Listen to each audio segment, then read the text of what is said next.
Our Father, who art in heaven, hallowed be thy name. Thy kingdom come, thy will be done on earth as it is in heaven. Give us this day our daily bread, and forgive us our debts as we forgive our debtors.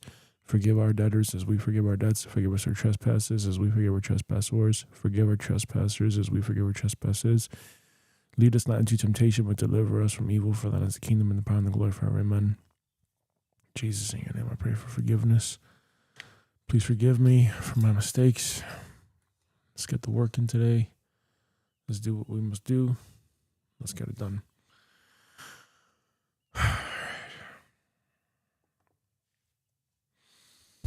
All right. Overslept. I'm fucking tired. My neck has been hurting me. But I see the pattern. I gotta, gotta stop fucking doing the other things. Gotta stop doing the other fucking things. All right, let's look at the trades.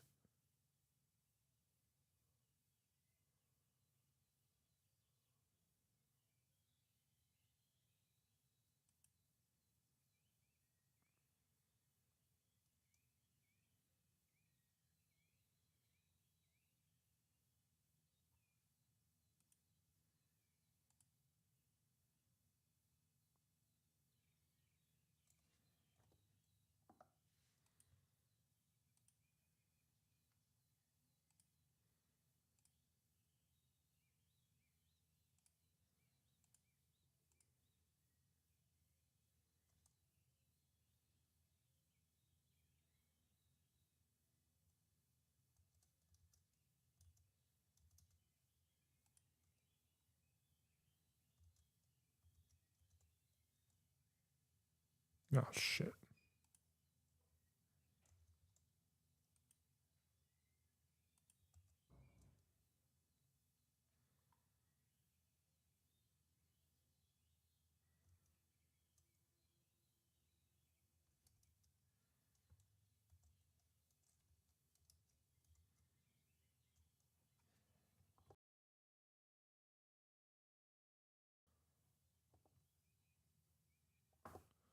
Come on, man.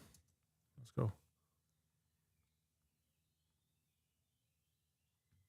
All right, this is yesterday's.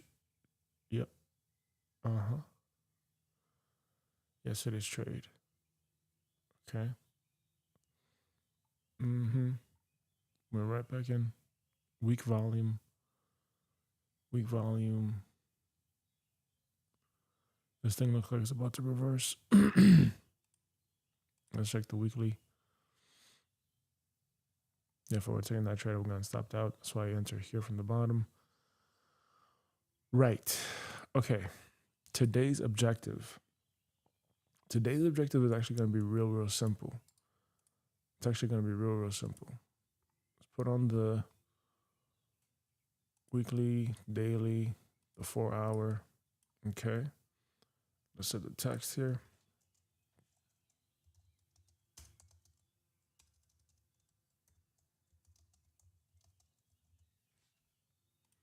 It's not part of my deep work stuff, but this also is at the same time. So I am testing.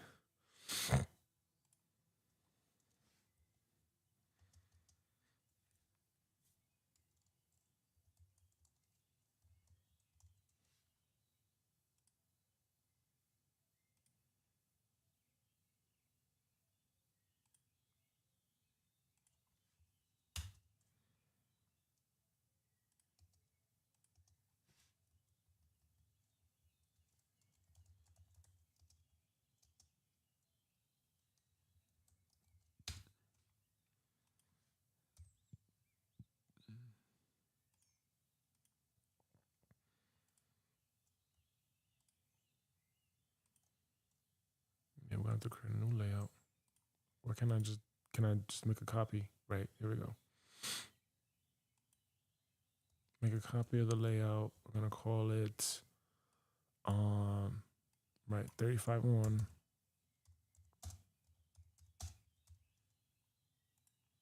There you go.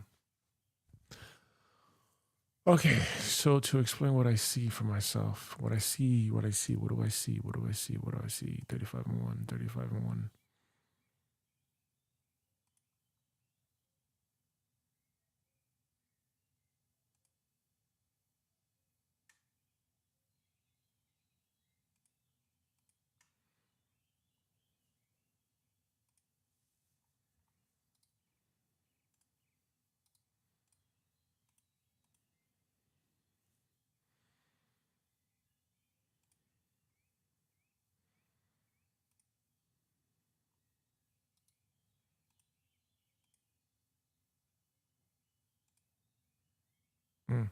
You'll make a copy too.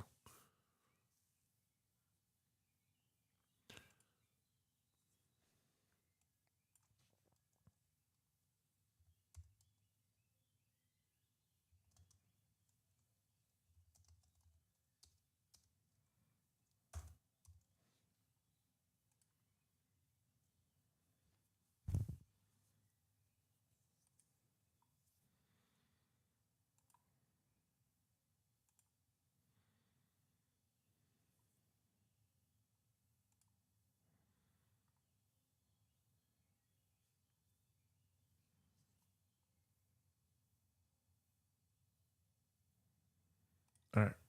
So these should be pretty much all of my charts here. I'm actually just rename this 8 hour, 2 hour, 30 to keep it very easy to see because I already know this is back testing.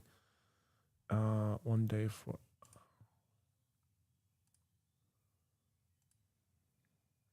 This is supposed to be the daily.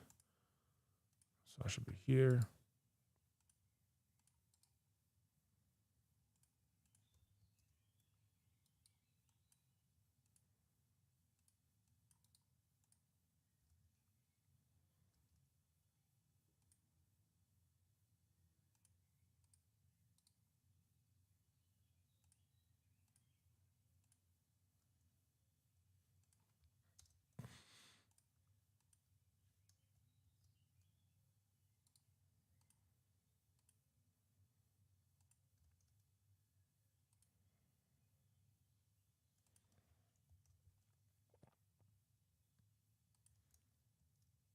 $35.1. All right, and this is also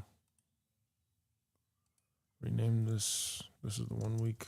This is the 1 day. This is the 4H.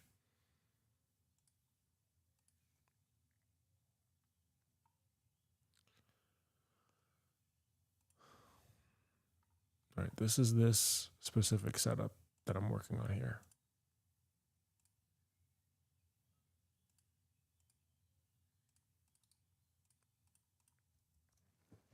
Okay, so we have 1 week, 1 day,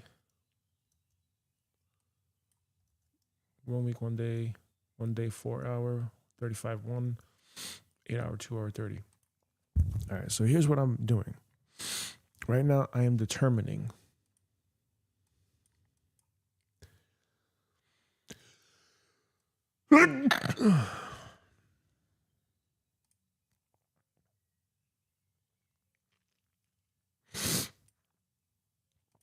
I must go through the book again today with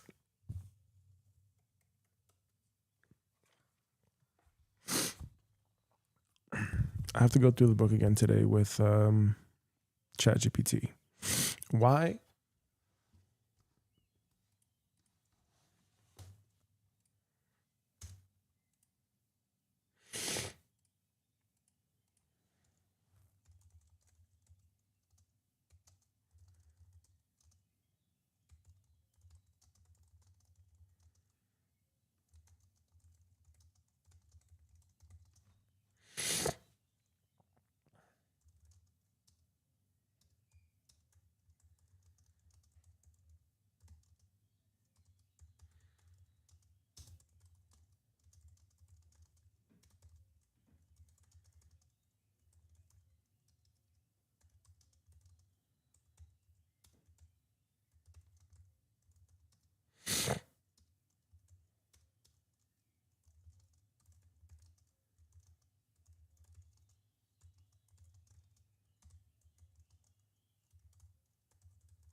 All right.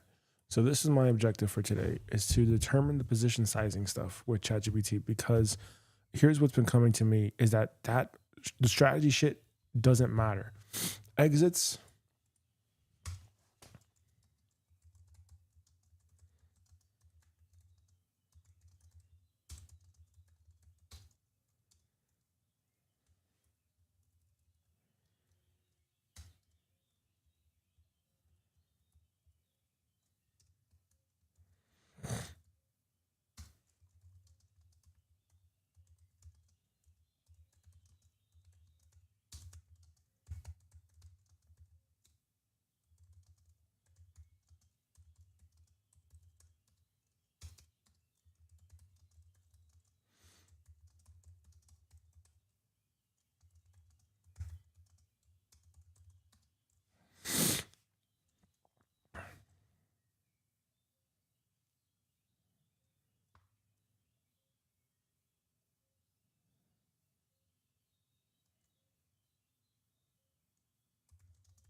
Yeah, this is according to that book. I think that's the whole thing about this is that this specific book,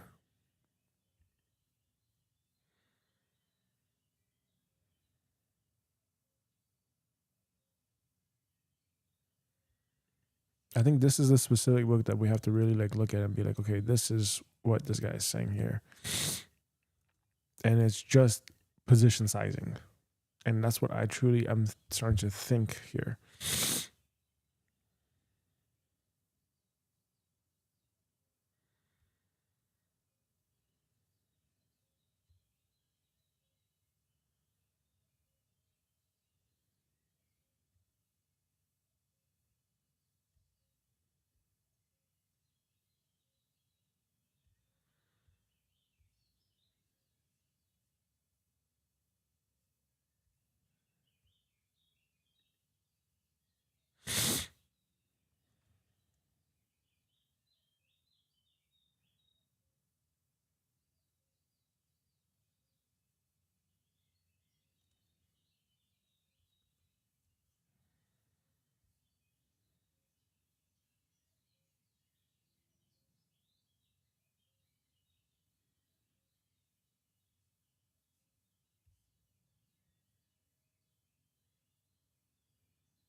I might as well just upload all these books too, or all these notes.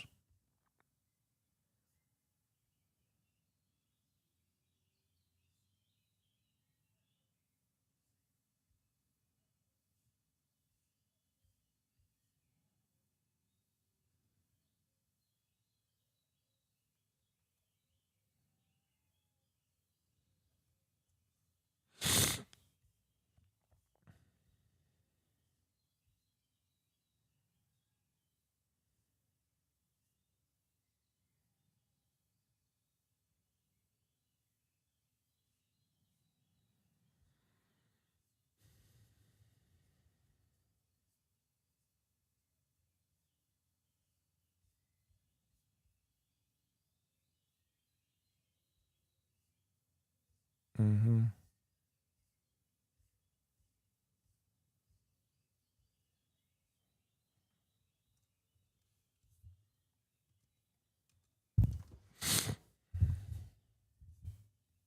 Let's go to the GPT and let's now figure that out.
I'm going to download these files.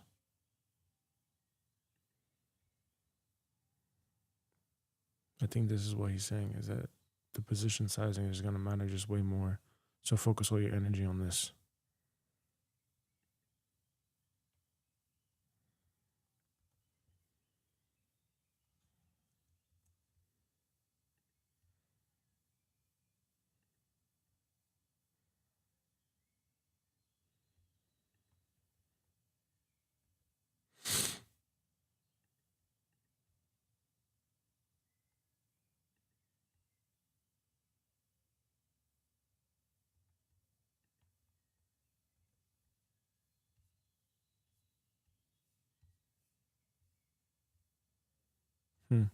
SQ1 is greater than 5.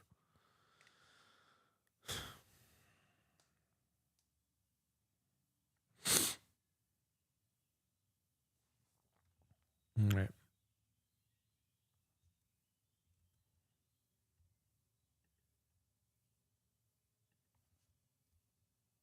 Let's upload these 3 files here.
All right, we just uploaded the new information.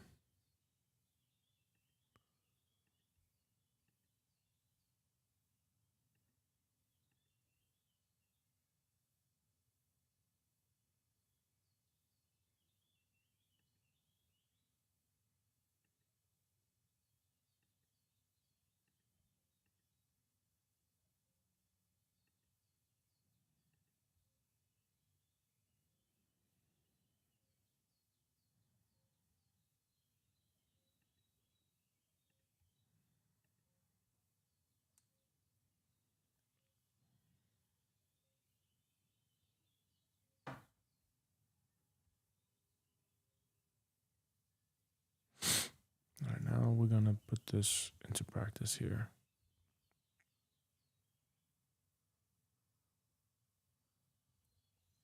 Because I've also got the book too.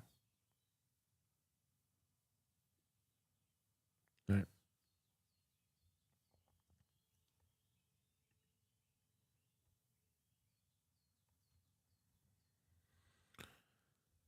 Let's get up on the treadmill. Let's get to working.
All right, there's one very specific trade setup that I'm looking for here.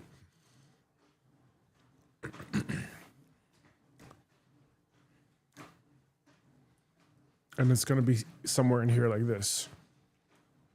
So, I'm sure if I were to trade this,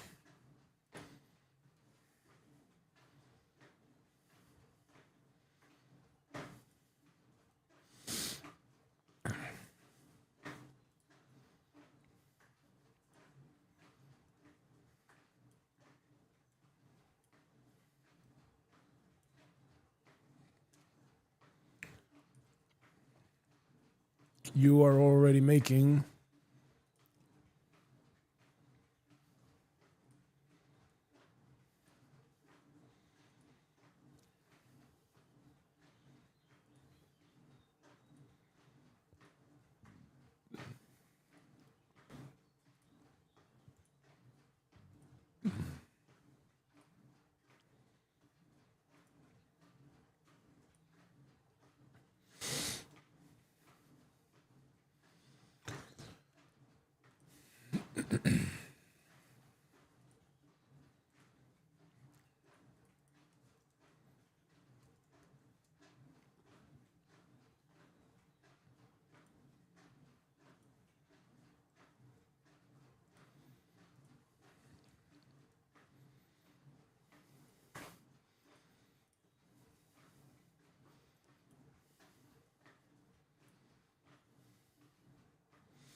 it goes on the bottom now. Come on. Come on, Gabe. That's a lower low.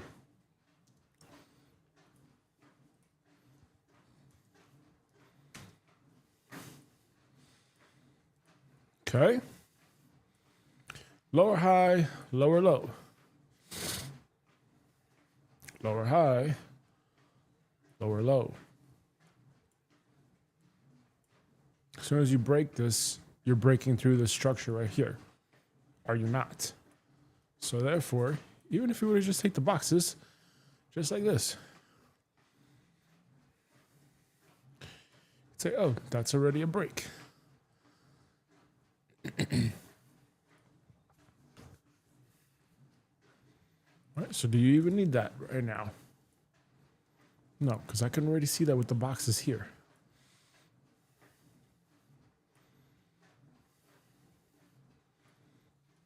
And assuming we're already down a couple of boxes, let's just assume. Here, here, here, out for 3 boxes.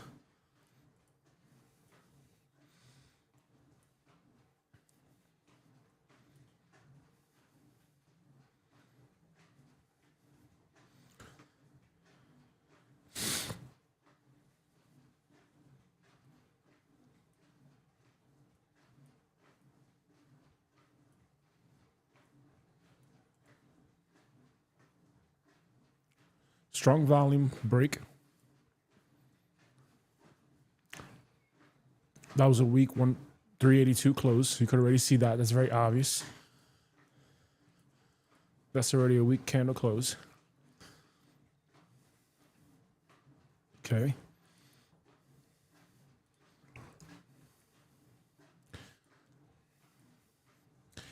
But that's not what we're talking about here, though. What we're talking about is that there's so many different setups.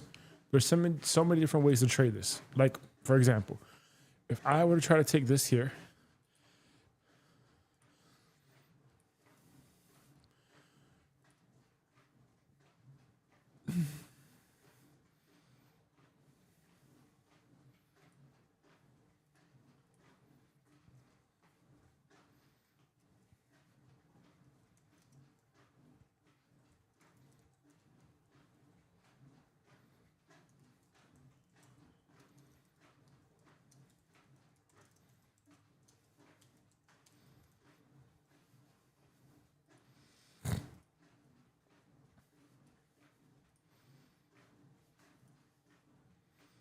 okay, now let's go back on here.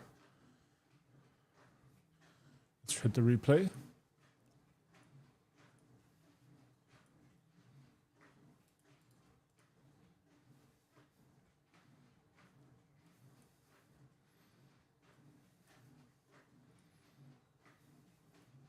We are assuming that we go off of this one.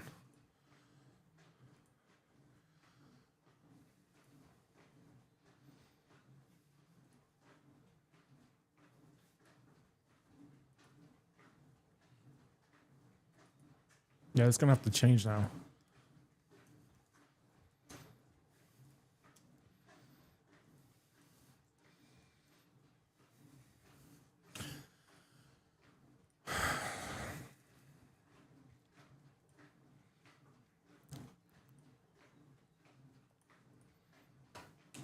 Okay. Go down.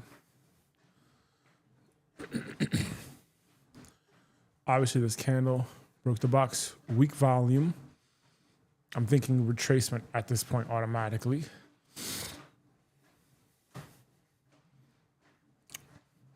Yeah, regardless, 1, 2, 3, it's still the same thing as saying 1, 2, 3. Regardless of how you did it, it's still the same thing. It's still the same exact thing. The first three, these 3 candles right here, is still going to be the same setup as here. It's still going to tell me the same shit. This is the candle that broke the box.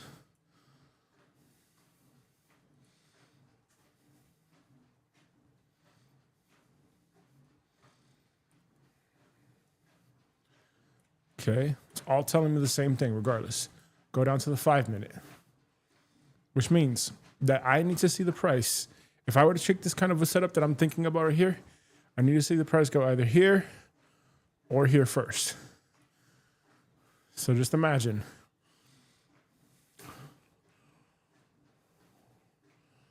See the price go into here.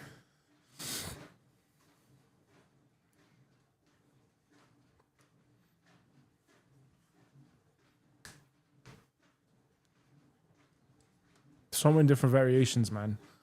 So many different freaking variations. I'm not going to do anything. I'm not going to do anything. Right? And you have to make sure that you're still in that same box. Because if you're not in that same box, on the candle that broke the box, then it's pointless.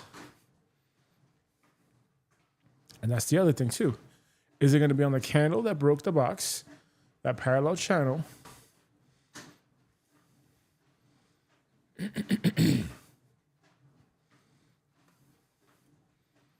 It's already an hour setup. Or is it going to be like this?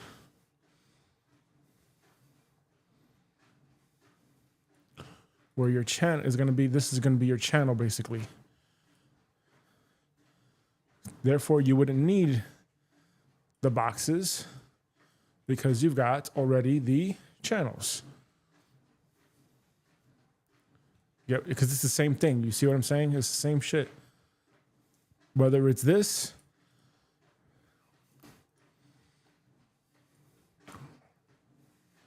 and put the background red.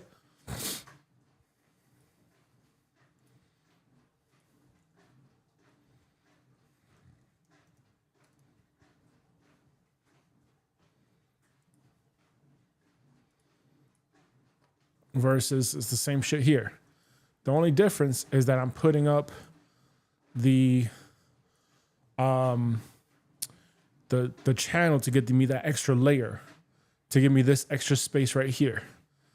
This is the only thing that I'm thinking about right here. It's this little zone to act as a micro zone basically. So let's rewind that again.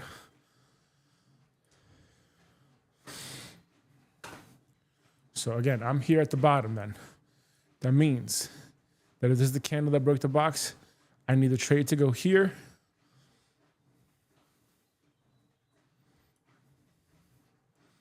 Or the trade to go here, basically. That's my area. Right?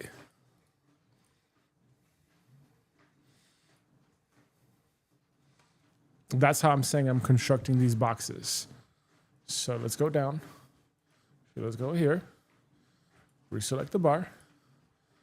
Okay. And if this is the higher time frame,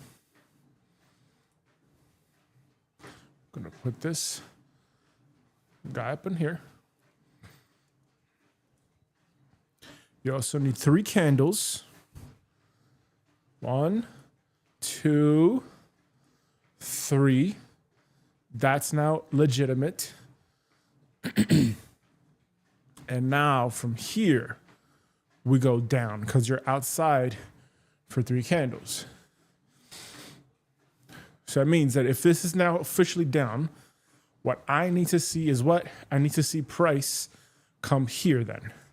This is officially where I need to see price. I need to officially see price here.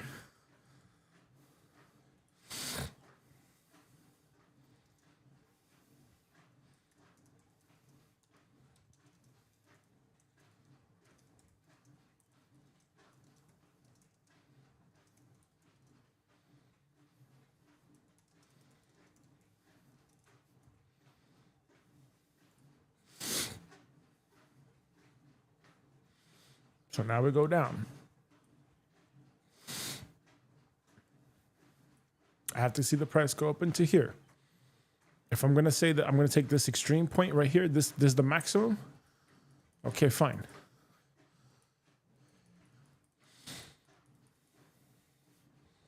And you did not.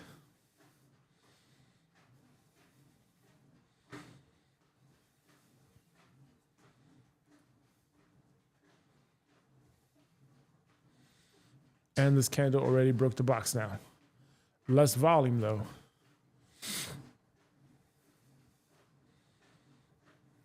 It has to stay out for 3 candles now.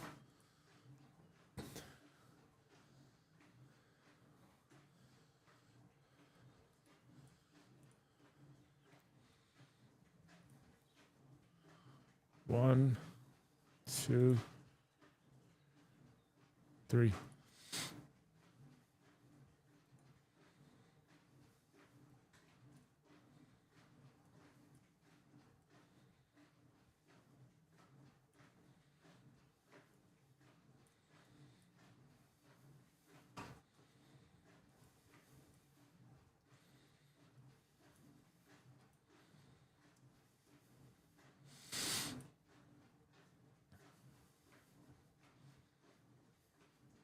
This is the box.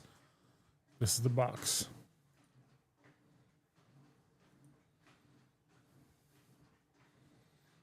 Okay, now to in here, which means there's volume weakening.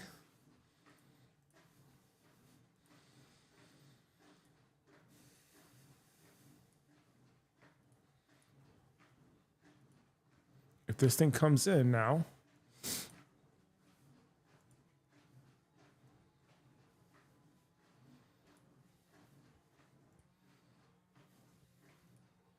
there we go. That would have been your entry right there. Hold on.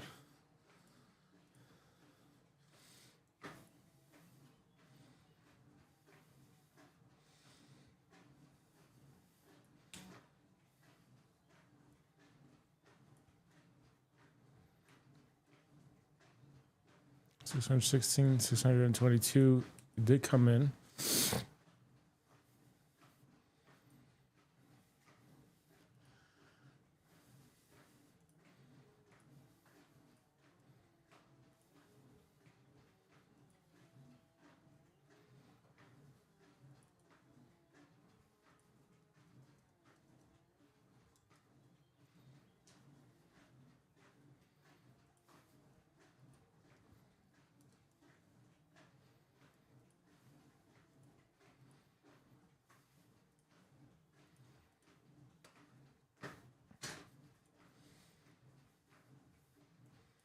Nope.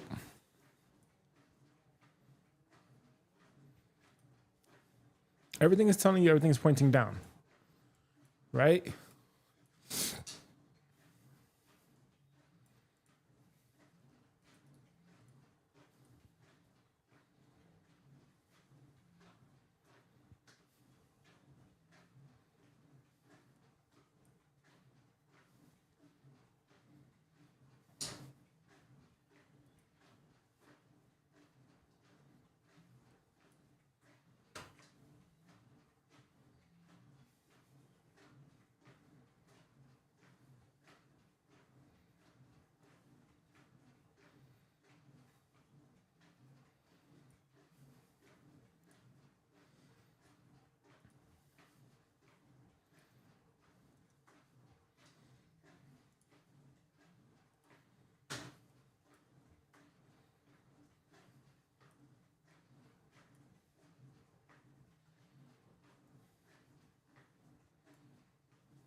Yeah, of course, I can show you multiple examples where that wouldn't work.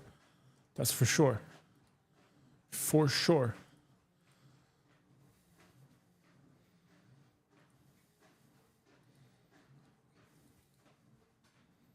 Let's do that again.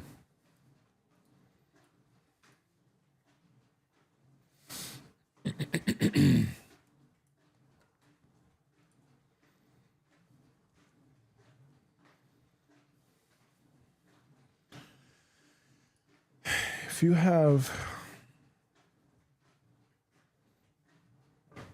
parallel channels, 1, 2, 3.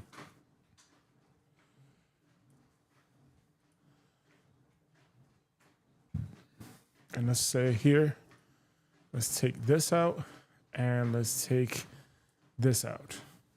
All right. Let's save that as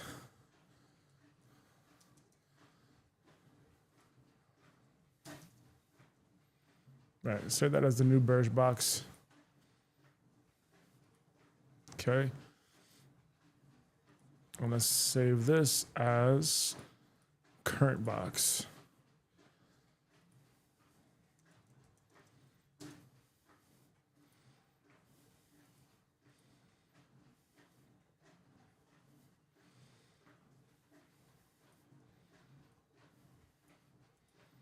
Which means that if this is the box, this is 1,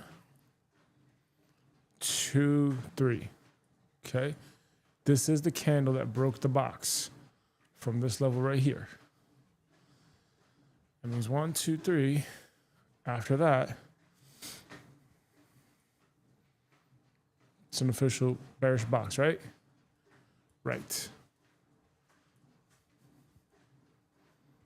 1, 2, 3. This would have been the current box. Okay, by the time you break out of the box, though, that's what I'm trying to say here. By the time you break out of the box,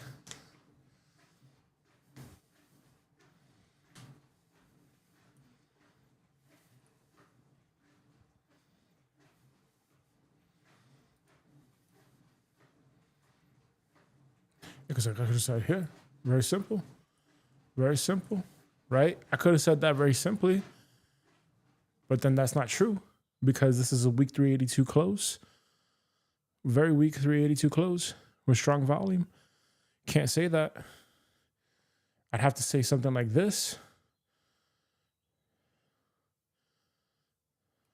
So wouldn't do that. This is now another red box.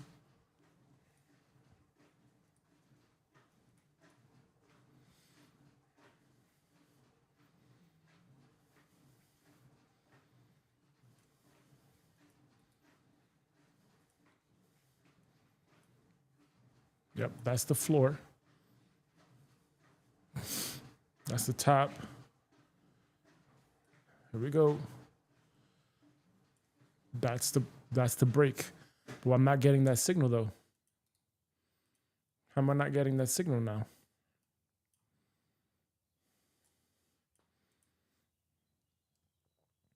This is officially the candle that breaks the box. And it has less volume. Doesn't look good.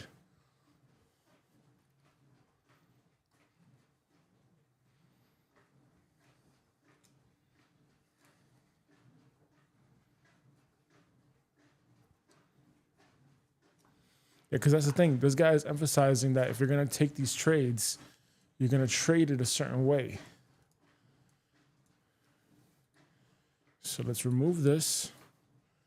And let's see if we can find something a bit more solid. So let's go here. 4 hour, 1 hour, 15 minute.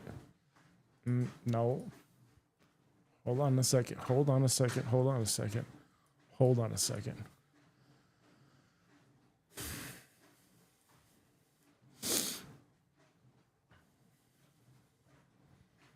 This is your candle.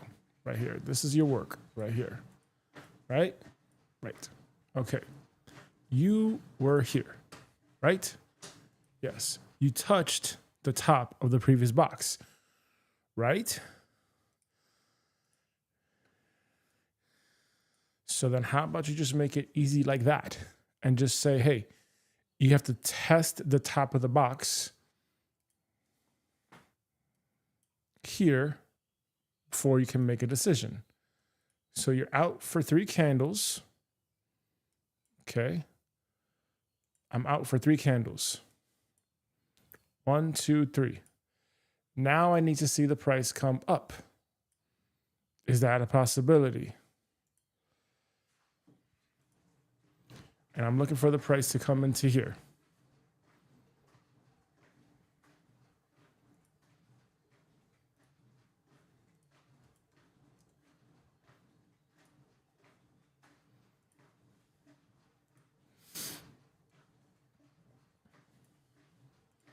Looking for that price to come into here. Because this is the bottom of the previous box, right? And you could have said, oh, that's the liquidity area or some shit. All right? Okay. So let's go. Waiting for the price, waiting for the price, waiting for the price. There we go. Now we got that, right? Weak volume close in here. Now we go down to that 1 minute time frame.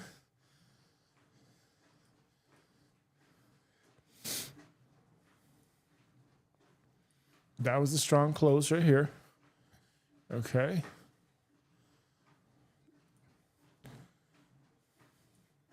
Regardless, major time frame, major time frame, major time frame. Yes. Okay. Now, we could have said here, okay, this is at 527, 525 to 530. So that means that the close is actually going to be at 530. So anything after 530, which is here. Okay. Anything after that then.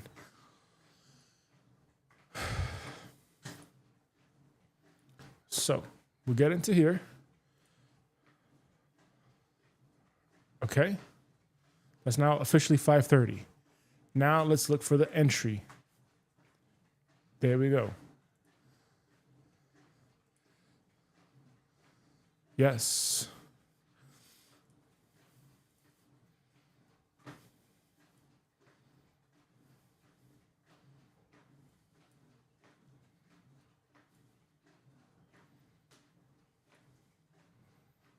Okay, now here's the complexity here.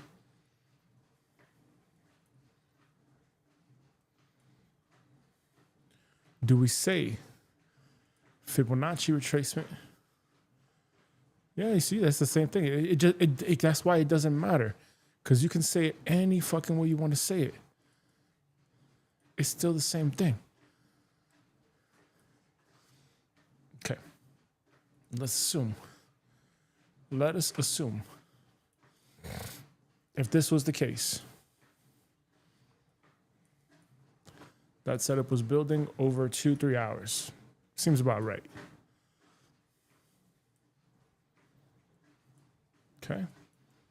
Let's see if we can get this all the way down here. So 1 to 6.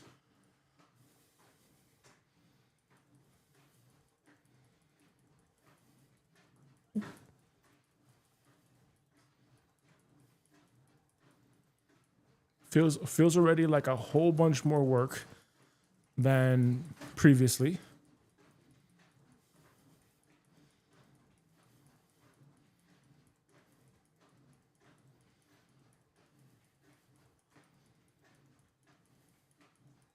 But I also understand that concept too.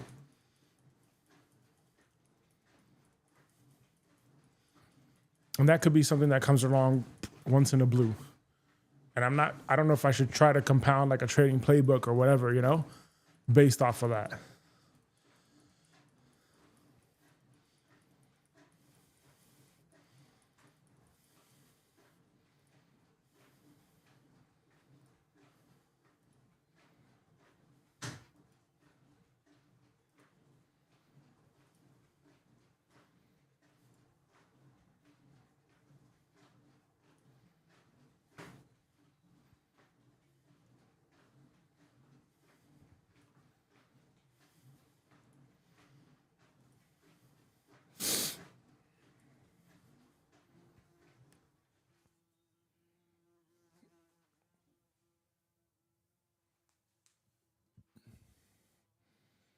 Now, obviously,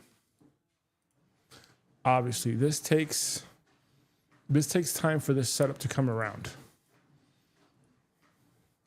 This particular setup comes around only once in a while, right? You got to go into a specific trend.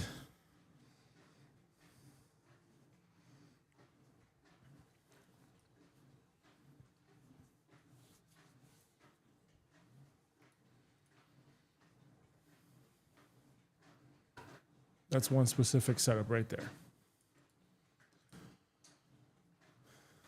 From here to here, that's 8 hours worth of work, right? But you're done. You're absolutely done at that point, you know?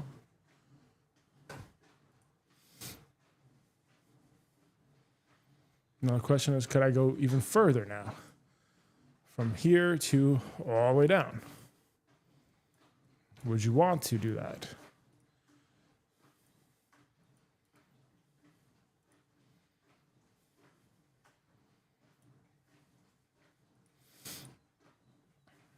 Because that's now 1 to 11. Is that worth it?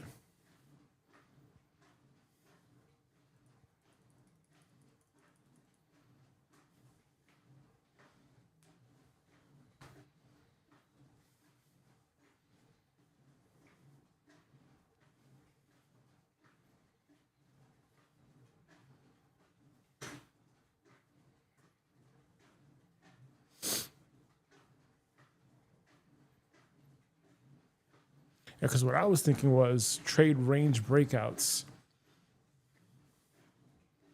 which all right, those are boxes. Huh. Yeah, right?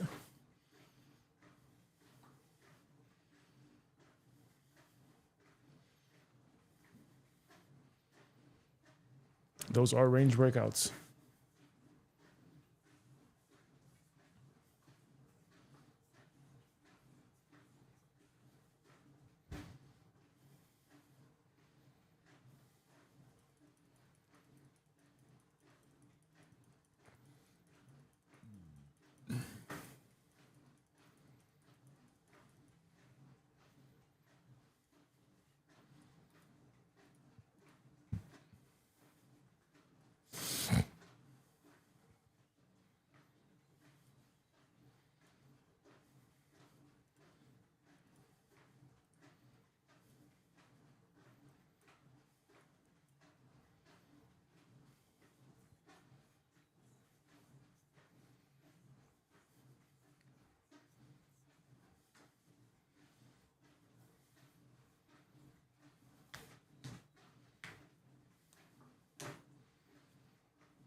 Well, now it could be looking like we're hitting.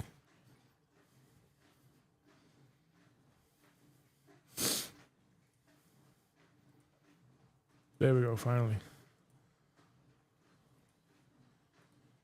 Yeah, but in reality, would you be doing that?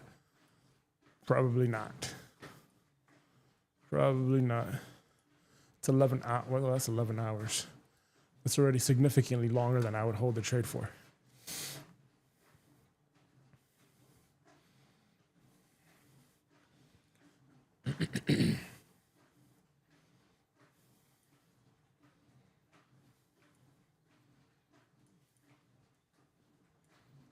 Okay, let's take this and let's assume that this was actually how we're going to do things, right? Because we're going to scale in with the boxes and all that stuff, right? Let's just imagine for a moment. So what I need to see at this level right here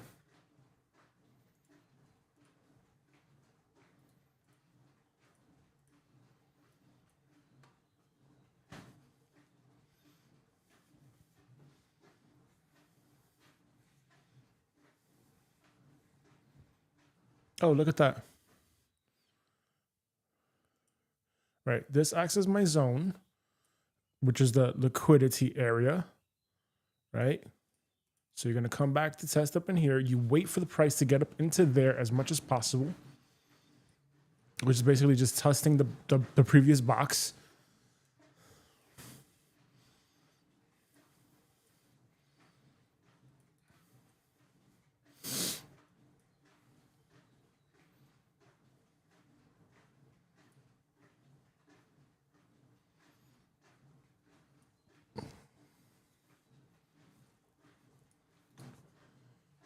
Right.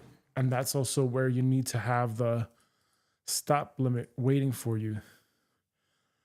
Right. So if I were to do this one again, I go up into here and I say right over here from this previous point of control that never got filled. That now changes everything, right? That's now an insane 1 to 14. Oh, sorry. More like 1 to 15.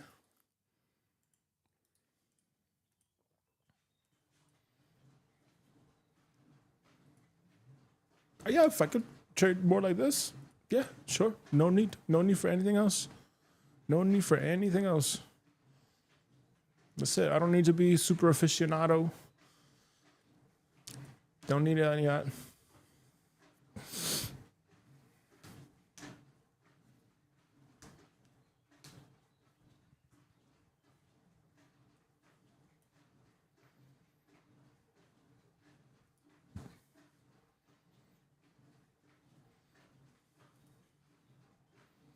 Right. We have done business in here. We have tested the point of control up in here.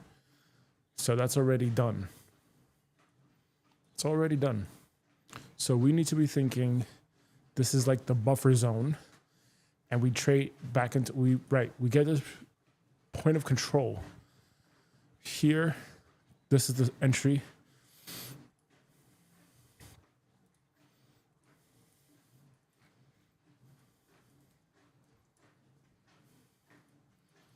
Right?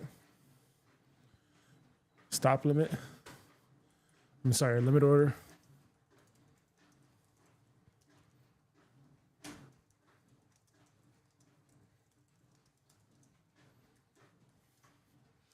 Of course, I can find you many variations. I can find you many fucking variations where that doesn't work. 1,000,000%. 1,000,000% I can.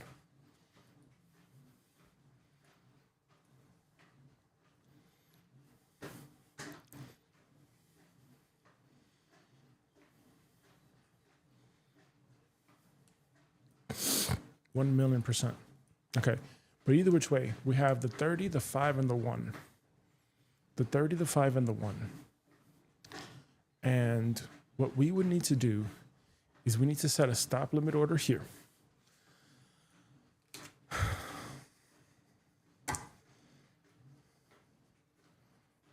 Because that's still functioning the same. That's still functioning the same exact. That's how I see it, the same exact way. Whether you call it liquidity sweep or whatever the fuck. Right. And that's the ranging market. That's still the ranging market, regardless. If it's in for 3 candles, it's still a ranging market. That's still ranging. The only thing for me is I want to take it as high up as possible. So I don't want to go point of control down. Right? I want to think trading high up, wicking deep into this fucking area. Especially if it's a week 382 close.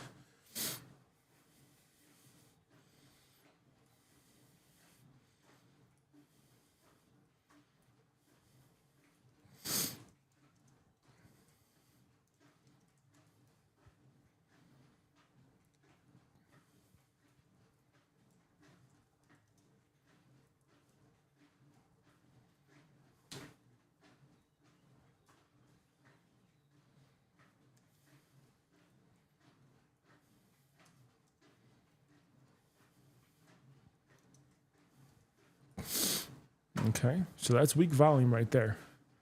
Regardless, very weak.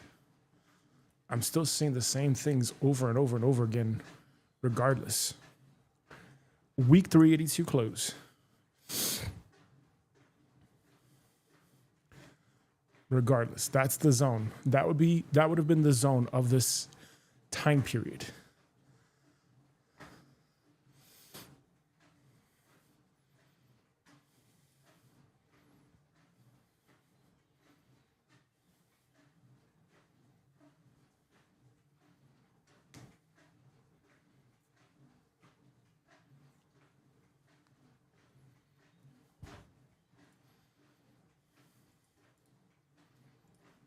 if I were to say something like this, still, this is the candle that closed through. Still the candle that closed through. Oh, but you see, and now that's the different story. That's the different story now. Because now you would have been waiting for the price to get up into here versus up in here.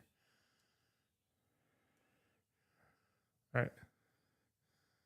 Completely different. Completely different story. Completely. So you would need to think floor. Yes, high and the low. High and the low, open and the close. Now the next question is, we've gone here or here. You know, would you have gone the entire candle? No, that wouldn't have made sense. Right, because you have those shrunken, small ass candles as well. So you probably would have gone high and low here. All right?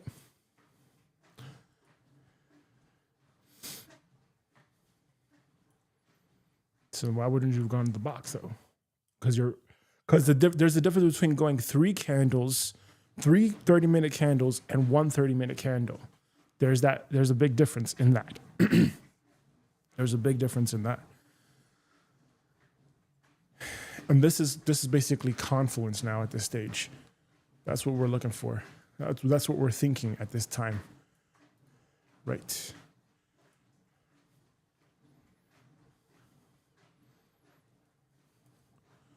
So, yes, keep that there. All right. Now, the next thing here is this. Obviously, this is the zone. This is the zone of the previous thing. So this is where we're looking for price. Maybe we say we look for price here. Stop loss is at the point of control. Okay, which is here. All right? That's the point of control. And then inside right, point of control. Right, because you're always looking at it regardless from the point of, right. Right. Okay. Either which way. Let's assume that is the case. Let's assume I did 100 trades sample size, and this was the case. This is my average R, whatever, okay? Let's go into ChatGPT now.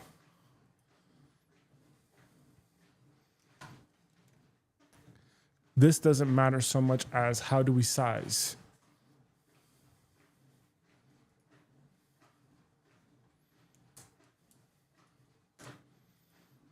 Okay.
Okay. So those are the books that I have equipped, right? All right, cool. So now, assuming this, let's assume that this is the truth. Let's assume that this is the truth of this. What we need to see right here is the position sizing. Let's go to position sizing. 1, 2, 3, 4, 5. Okay. Right. 1, 2, 3, 4, 5. Okay, cool. Great.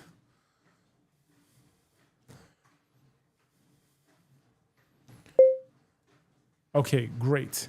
Now, the only thing that I need for you to do for me right now is I need you to have a conversation with me about THARP work, period.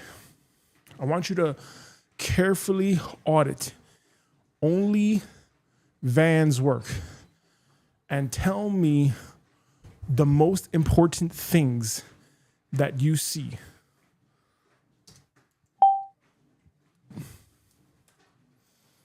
I hope he does it.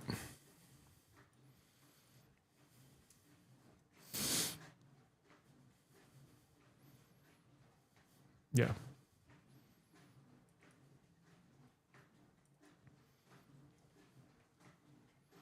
Right. It's trader system risk execution. Right. Right. Right. Position sizing is the engine that meets the objectives. Right. Right. Yes. What are your objectives and how much should you risk to meet them? Exactly. What do I want the system? Exactly. Okay.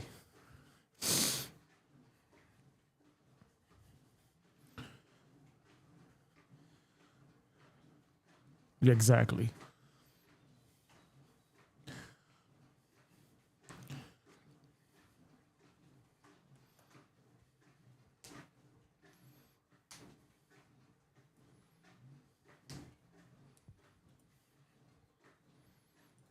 Right.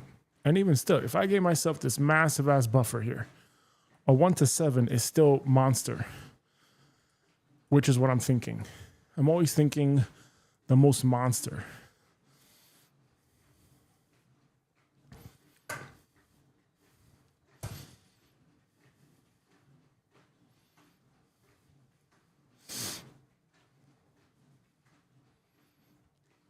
Right.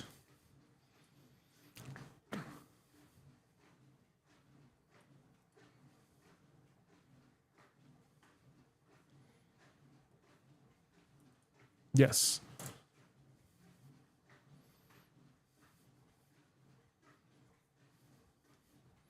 Right. And even if let's say I were to even pull this all the way up here, right? Let's say I didn't even do that. A 1 to 2. You do that often enough, you don't need to be right all the time.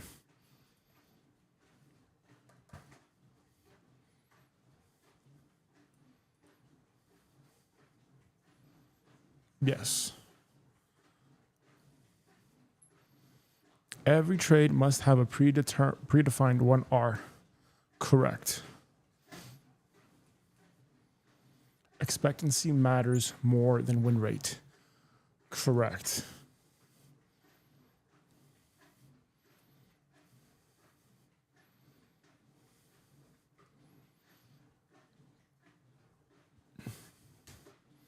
DARP's work, right. And what if this was my initial 25R right here, or 0.25R, right? 0.25% of whatever my account was.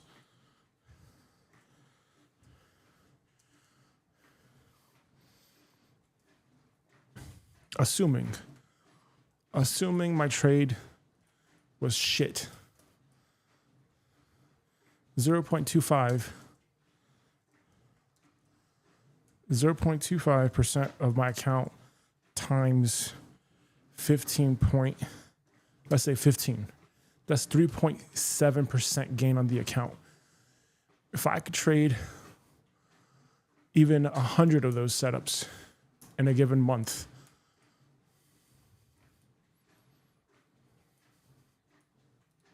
let's say 50 of those setups. That's it. Maybe, I don't know, you know? I don't fucking know. All right, every trade must have a predefined 1R before entry. Correct. Expectancy matters more than win rate. Yeah. The real question is, what is the average R produced? Okay, great. A system that wins 40% of the time, but averages plus 2 Rs can be strong. A system that... Right. All right. So it's always about the R multiple.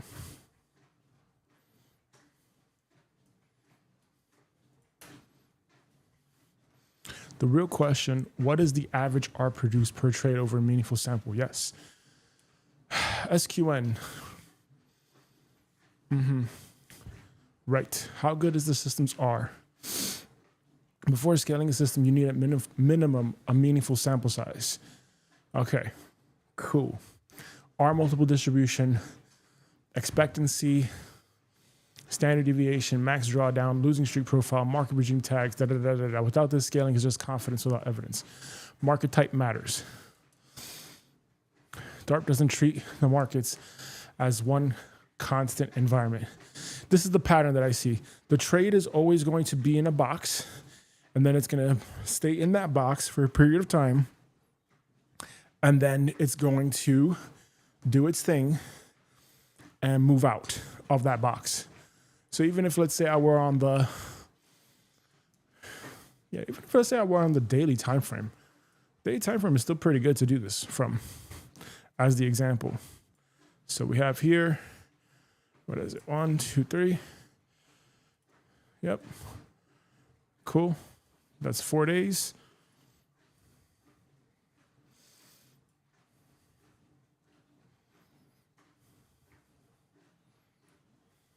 Just imagine that you were here for a second. Just imagine you were here. This is a downtrend. Very clear and obvious. This is a downtrend. This is fucking downtrend. Downtrend. 1, 2, 3, broke the box. Okay. Same setup as before. We're thinking we're going to go down lower, right? Okay, now. You already jumped the gun.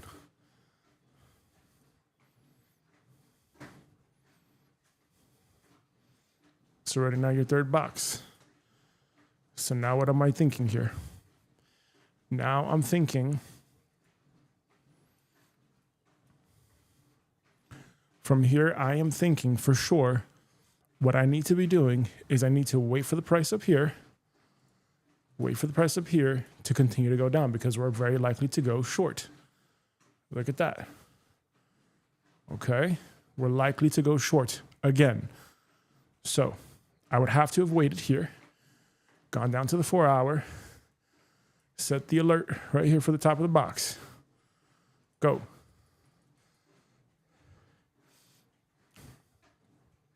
Strong volume on the close. That's a problem, right?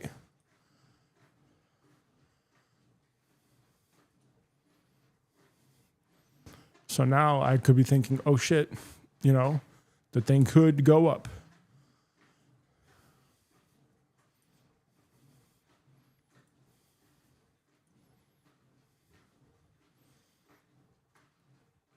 Yeah, if you had a stop limit though, if you had a stop limit already right here, and this was your thing right here, and we're really saying this, here's what you really would have done. Don't lie to yourself. Here's what you really would have done. You had a strong 382 close. That's a strong 382 close. Yes, you did. Don't lie. You would have gone here to a 1 to 7 or some shit like that. That's what you would have done. That's what you would have done. And don't lie about it. Don't lie to yourself. Just don't lie. Just be honest with yourself here. Okay. And then we're going to go on current box. Yeah, exactly.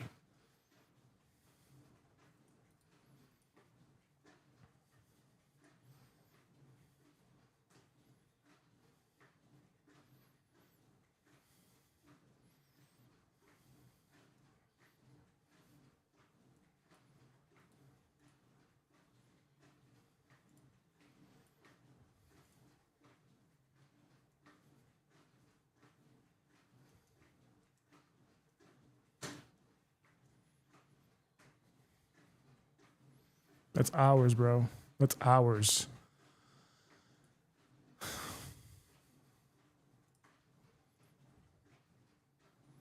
That's why you wouldn't want to take something like that at that high of a time frame.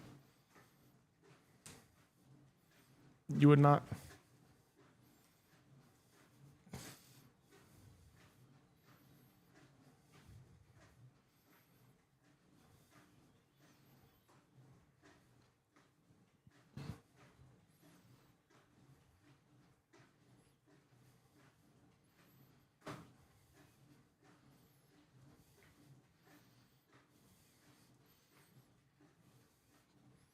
It's already taking you forever.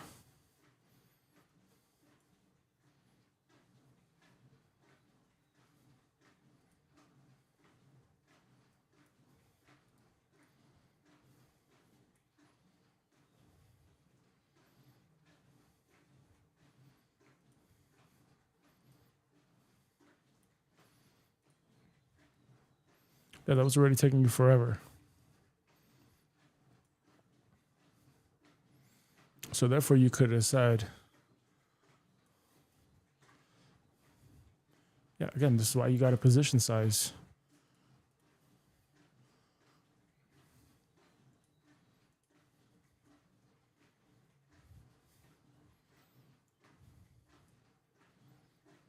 You have to. You would have to. That's good trade right there. That could have been, yeah, you could take any, yeah, a bad system could take any trade and fucking turn it into a shit system. For sure.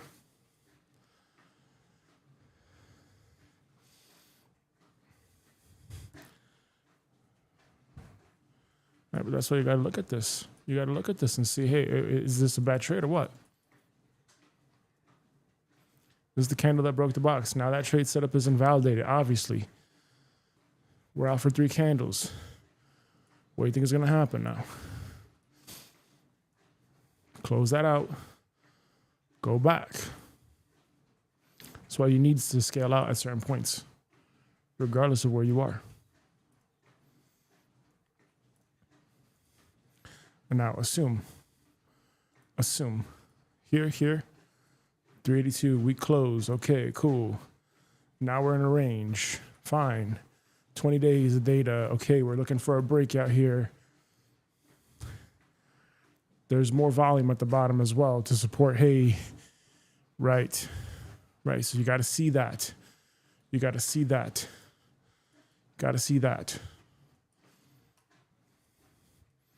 Either which way, the price is going up ahead of you.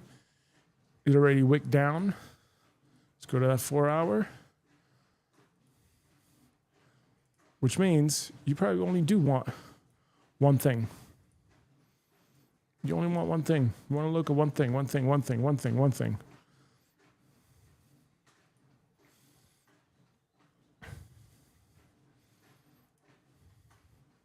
By the time we got here, what happened? What happened? Right there. Volume right there. That's the move right there. This is the move right here. Shit.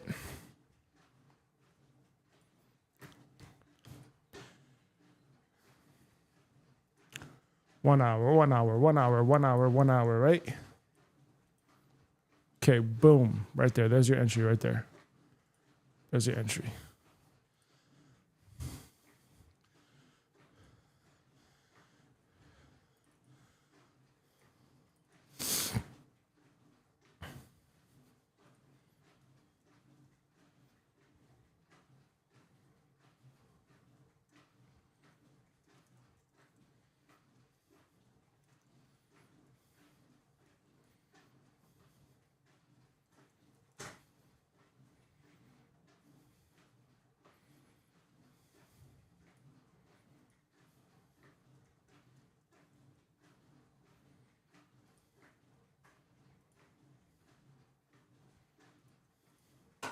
Okay, now we get up into here. Look at the thing. Look at the thing. Okay. Now your goal would be obviously to get up to here as much as you can.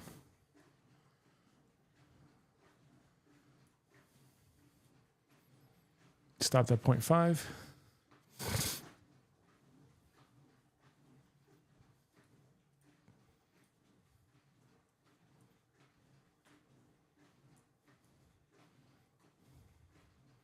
One to 12. Go. You already got stopped out.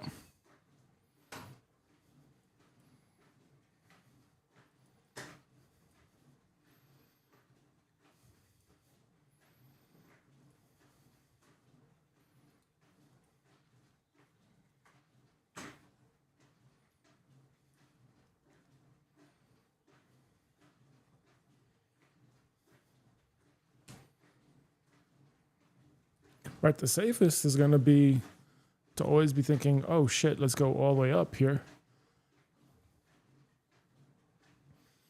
You can't guarantee that.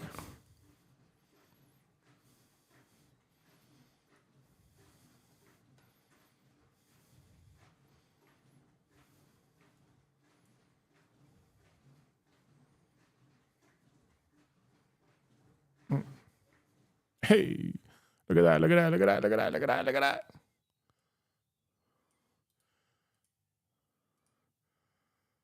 Look at that. Look at that. So it would be better to say, wait for the bottom of the box, regardless of the setup. Just wait for the bottom of the box. And you already made it to 618 here.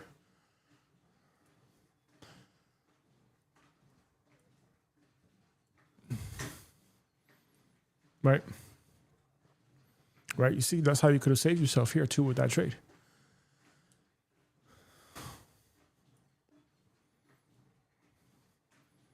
That gets dragged out.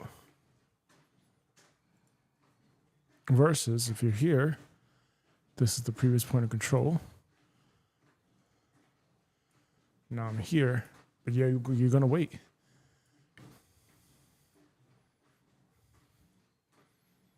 You're gonna wait, man.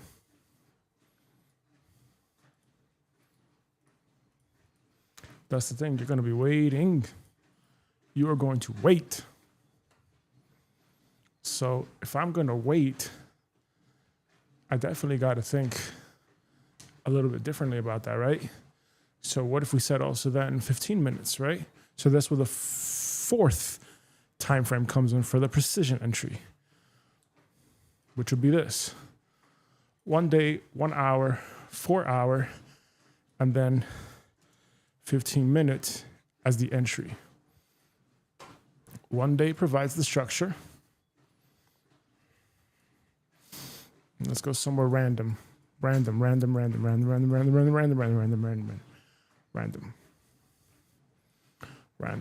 Let's go here. Let's go this guy. All right, cool. Clearly, there is a range.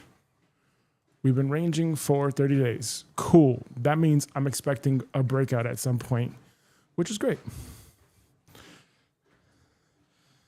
Let's go here.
Weak volume.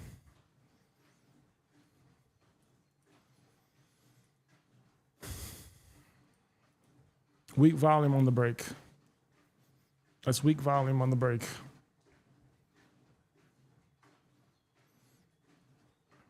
That's why you would not take that, because it's weak volume on the break.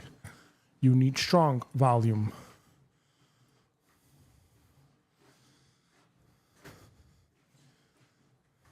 Okay. Now let's go again.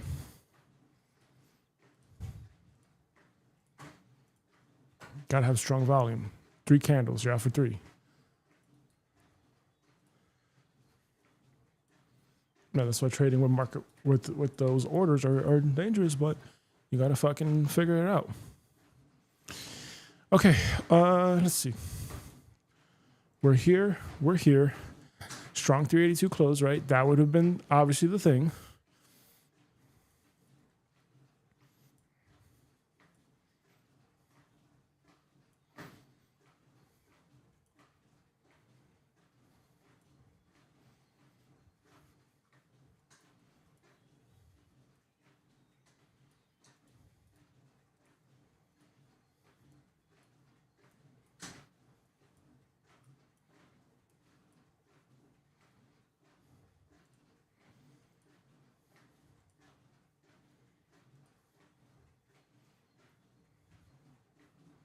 You would have gotten stopped out because it would have wicked in.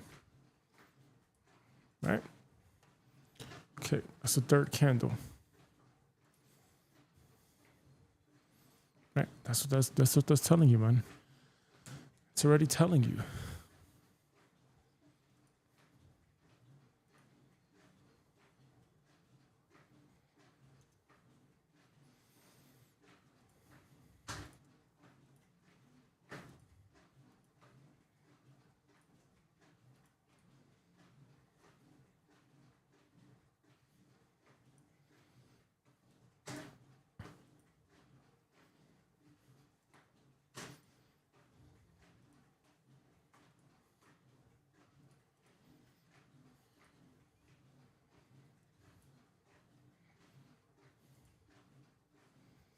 Okay. That's what that's telling you, right? If you were to take the contrarian approach.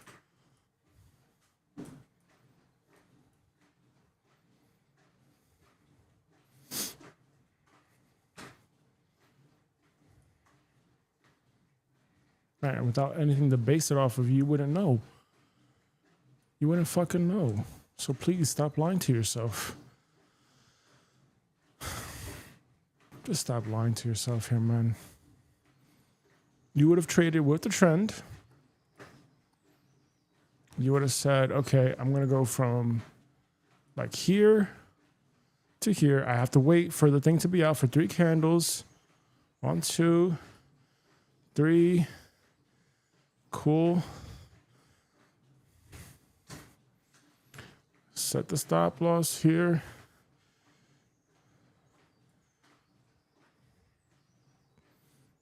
Yeah, exactly. What are you going to do? What are you going to do? That's why the only thing that you can do is think to yourself, okay, let's position size. Let's position size.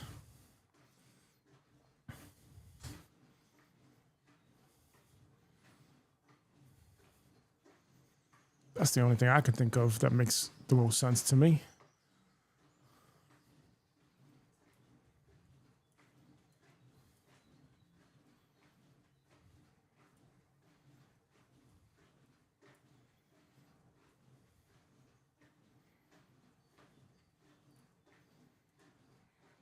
Still, you would have watched it play out like this. Stopped out. Regardless. Regardless. Regardless.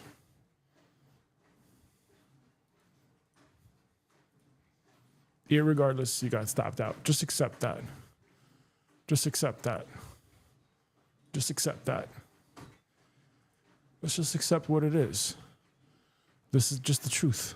You would have gotten stopped out. It's okay. Accept it. Accept it. Next. 1, 2, 3. It's out for three boxes, right? All right.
Now, here's the deal.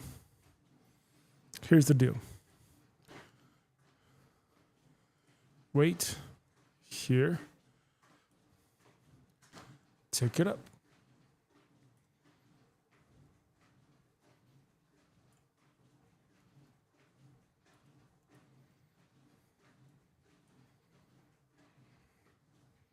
Fibonacci. Fibonacci. Here, take this up. Very simple. Very simple.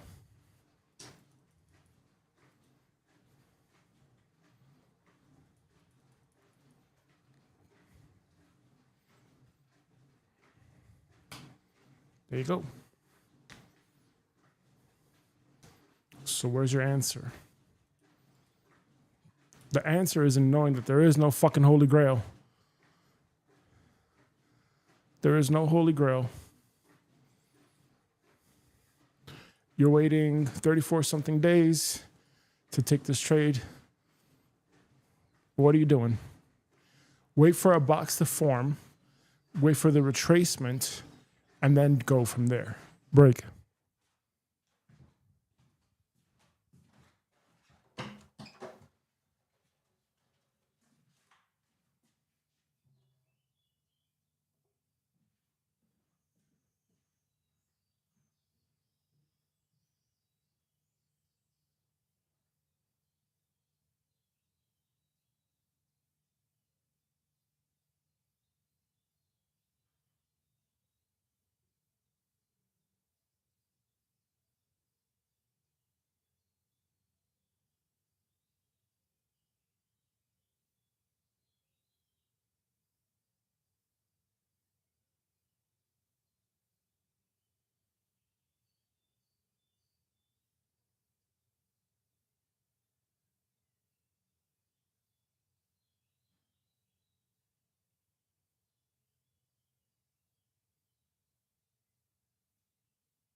Still, yeah, and still regardless, it doesn't matter. It still doesn't matter. So the thing here is, if I'm waiting all this time, if I'm waiting here all this time like this, that's a problem. That's a problem if I'm waiting all that time, right? That's a problem. Let's assume that I just did something like this.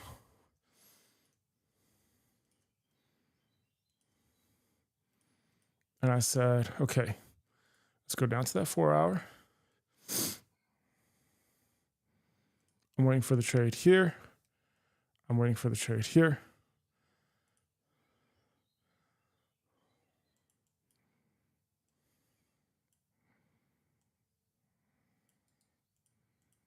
Right?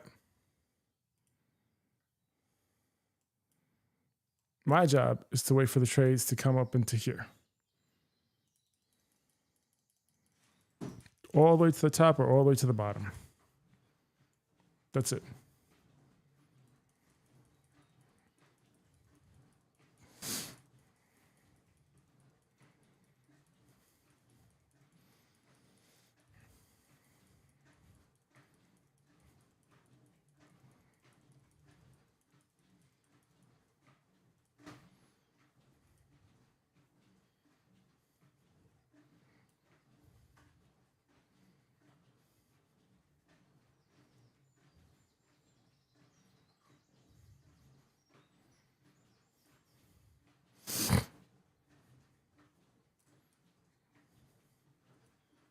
Right. What was the most recent high? This would have been my stop loss right here, right?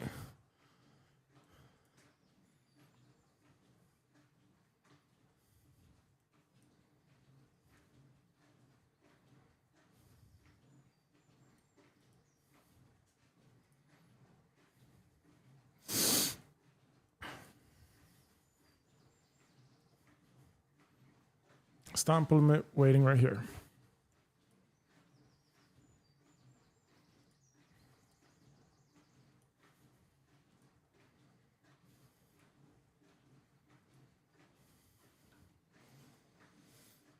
Okay, in the trade.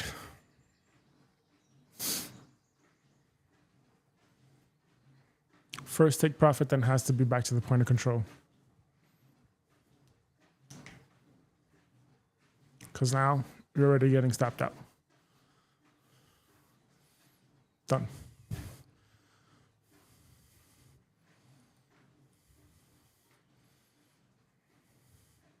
So it's always back here.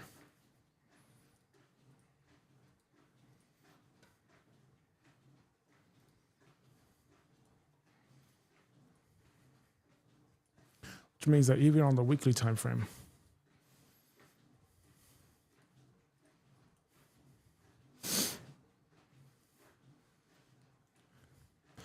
even on that weekly time frame, then, because the setup is going to take really long. It could take fucking days to do that at that time frame.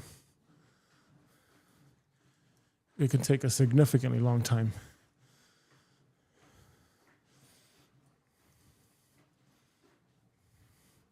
We have to ask ourselves if we want to do all that. Okay, so what we're going to do, though, is we're going to use the example that we gave here. Because if that's the case, then I'm better off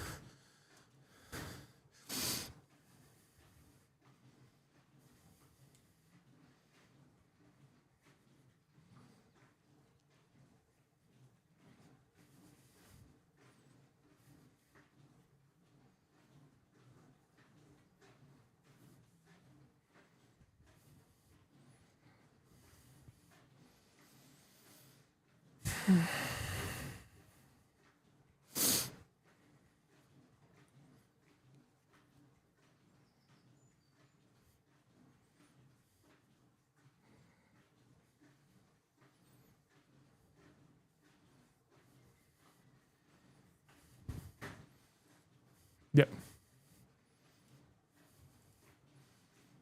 Exactly.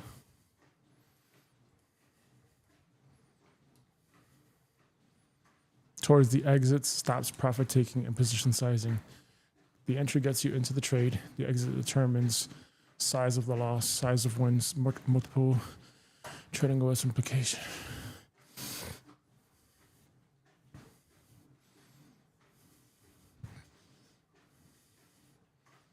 Right. Right.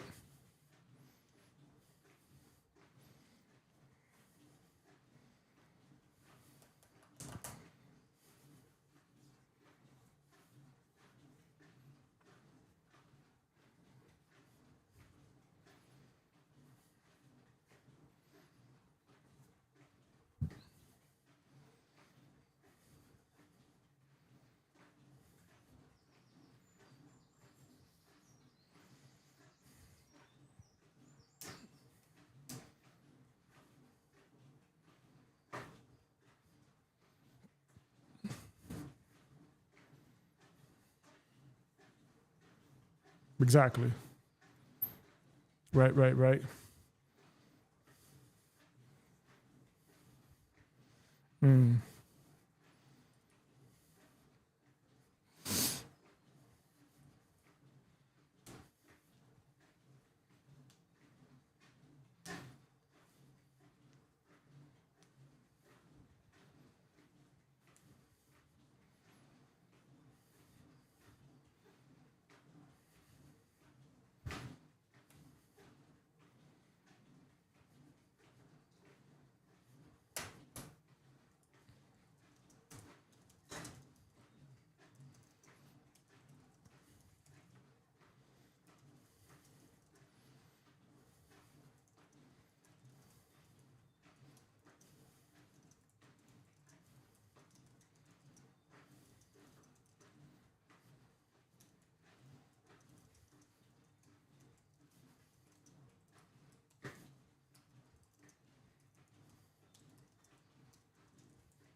Good. Right.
Exactly.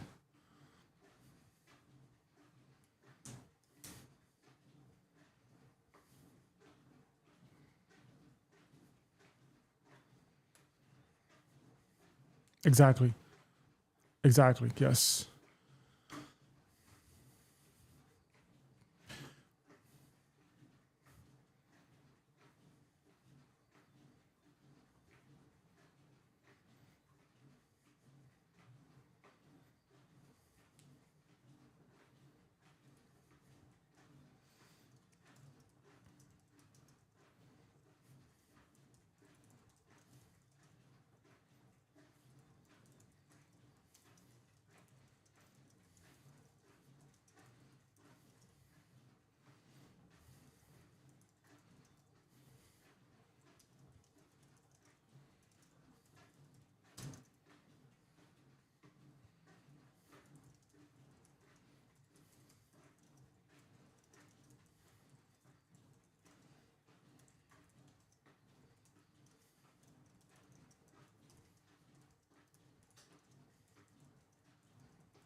Okay, so then I need you to audit my thinking then, because what I'm thinking is that it's honestly a waste of time to backtest 100 trades.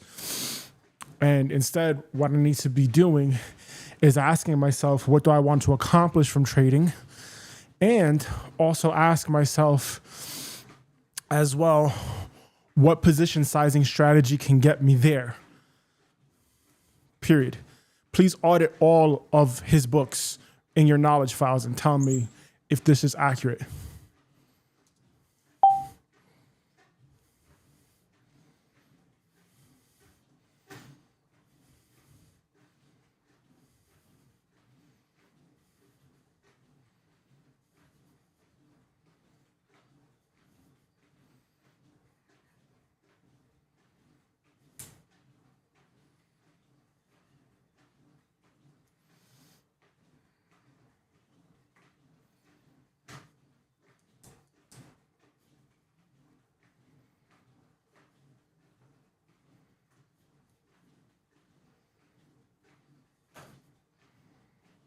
Okay, so I think this is what I gotta do next here. I think what I gotta do next is get the rest of these books up.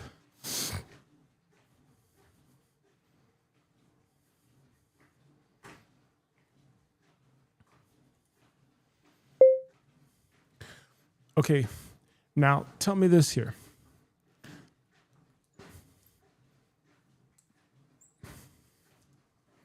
Colon. Using only Tharp's books that you have in your knowledge files, comma. What if my approach were to say, let me actually think of a position sizing model at every SQN level, and let me come up with the most optimized position sizing strategy and different variations based on different objectives. Which means we start with the objectives first and what I'm trying to accomplish with trading. And then we assume a sample set of different objectives. And then we develop position sizing strategies for each SQN, period. The reason why is because if it is true that position sizing matters more than an actual trading strategy dependent on the market condition. Based on one of the 6 market conditions. Also, please tell me what those 6 market conditions are so I know that we're on the same page, comma. What I would then do is spend more of my time after I've already developed the objectives and the position sizing strategy based on my objectives to say, okay, if this is my SQN for this 100 trades, this is what I can expect.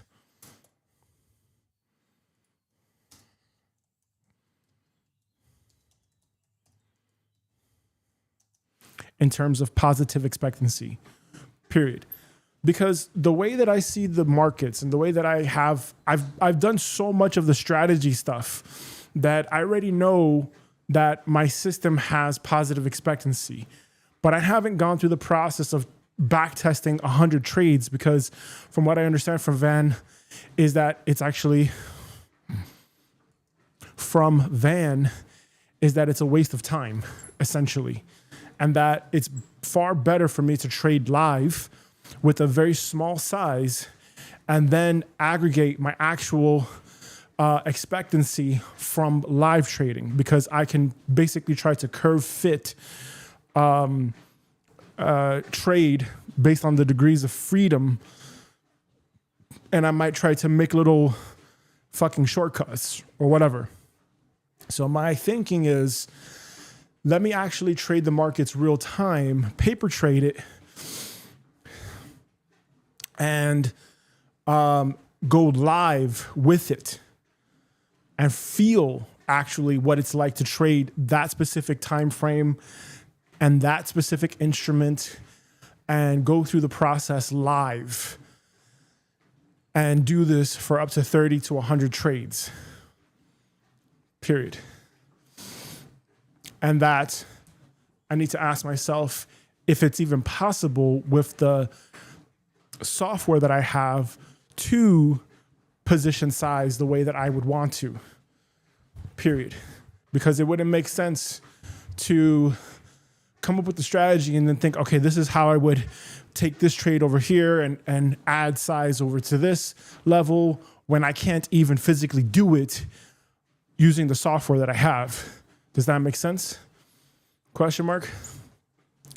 So if I need to determine and work on myself first, which I've already been doing, comma, now I'm at the stage where, okay, there's only but so much work I can do on myself before it's like, you know, hey, how much longer am I going to wait before I fucking trade again? So I need to go back to trading and still work on myself. And what I do is I figure out my objectives and what I want to accomplish here. And I figure out my position sizing strategy based on hypothetical objectives. Does that make sense? Question mark. Now, obviously, the objectives won't be hypothetical, comma, they will be true to me and what I'm trying to achieve in the markets, period.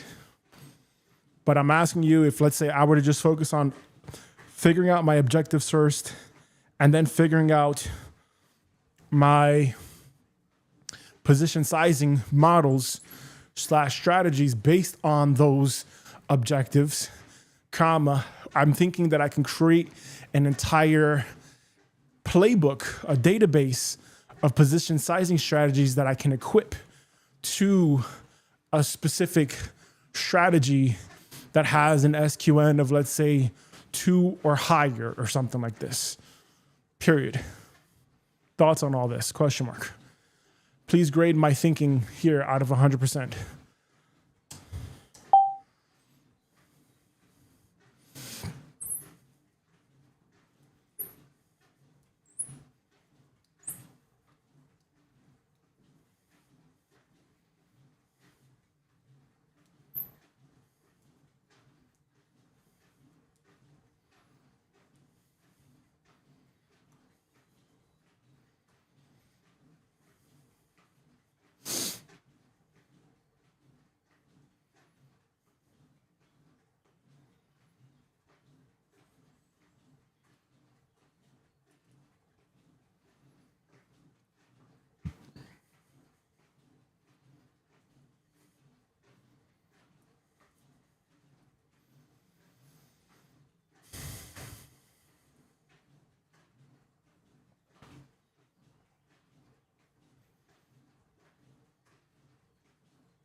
Okay, now the next thing here is,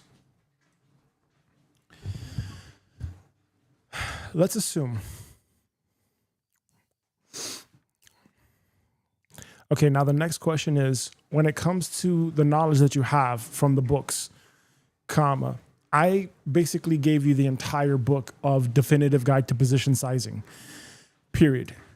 However, for the remaining books, I gave you the notes, comma, do you need the full books of the remaining books so that we can actually devise the strategy as quickly as possible and determine the system? Because obviously we're going to create a trading operating system and we're going to have different components based on what THARP is suggesting.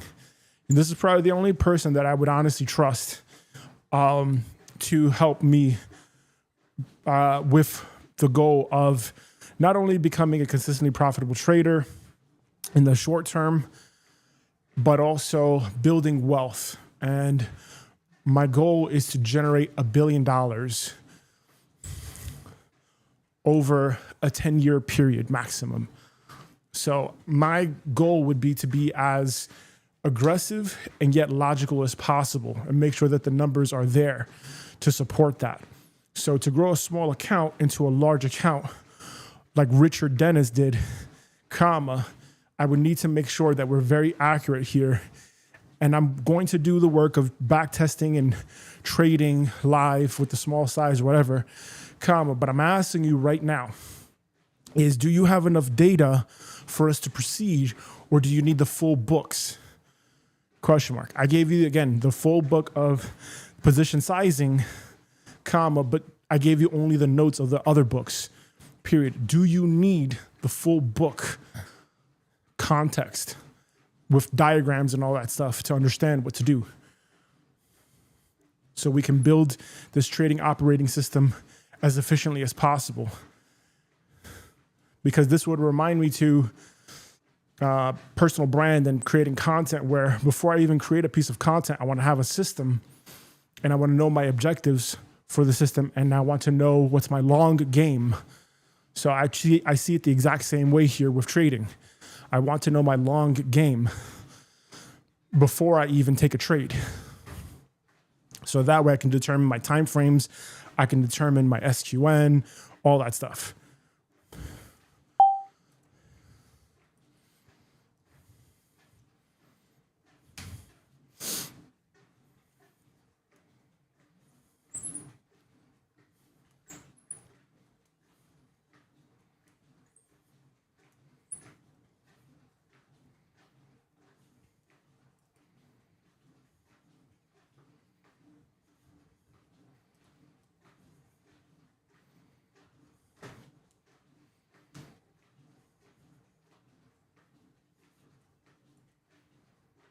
Yeah.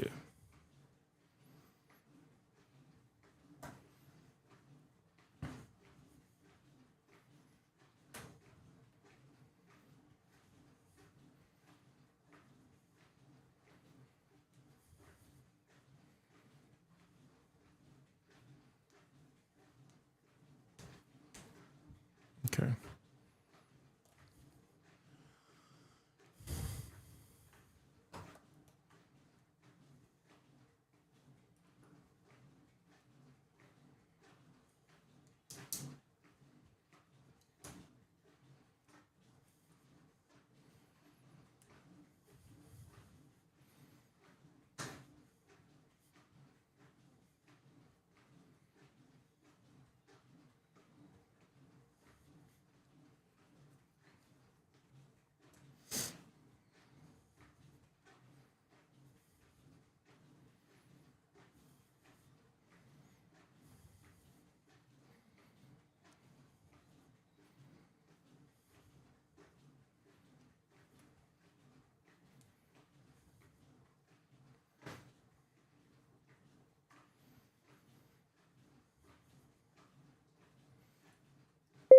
Okay, this is where I'm now concerned, because if you're saying it would be useful, comma, I would rather take the time to do it now because I'm already in that mode of transcribing books, and I'd rather just do that now so that we never have to do that again, and you have all the context and information that you're going to need.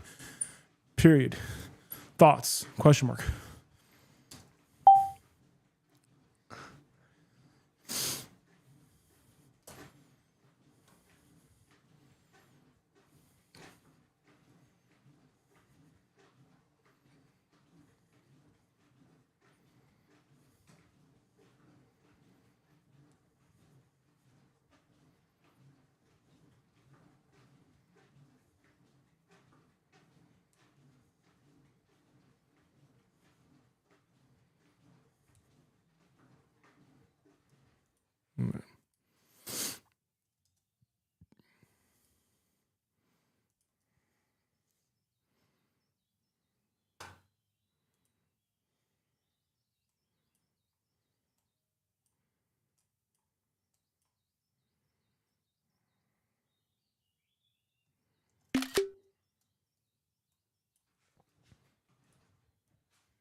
All right, so now the next question here is, I need you to reference the position sizing book. And I need you to look at the chapter that contains like the market's money model.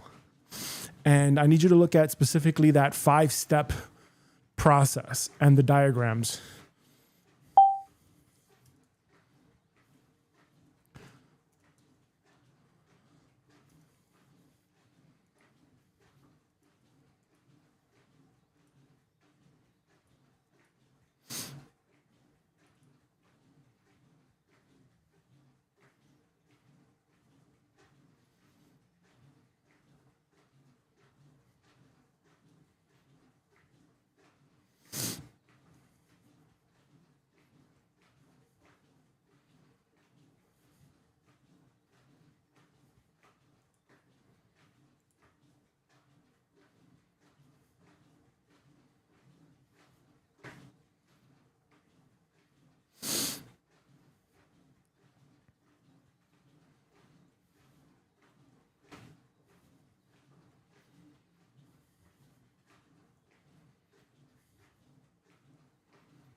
Tell me the chapter and tell me the model number and tell me the page that I'm referencing. So we're on the same page and we're aligned here. And tell me how that whole thing works and how you would apply the most maxed out model that you can with a SQN that is high enough to sustain that level of sizing.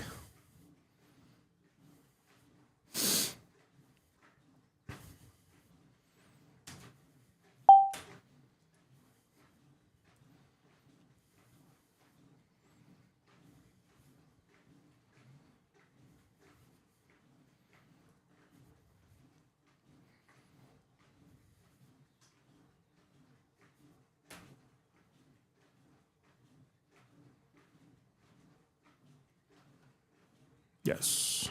Good. Good, good, good. Mm-hmm.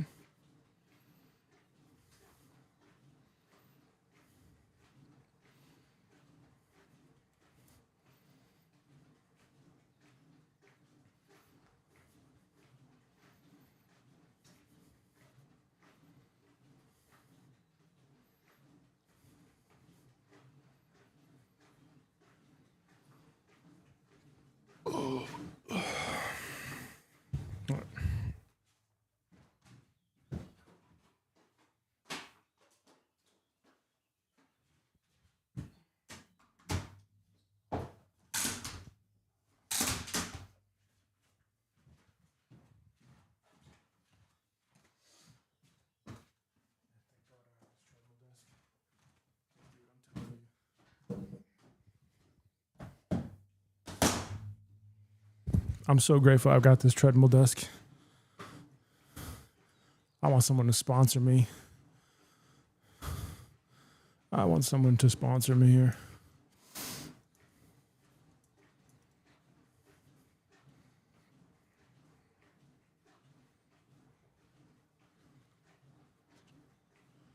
You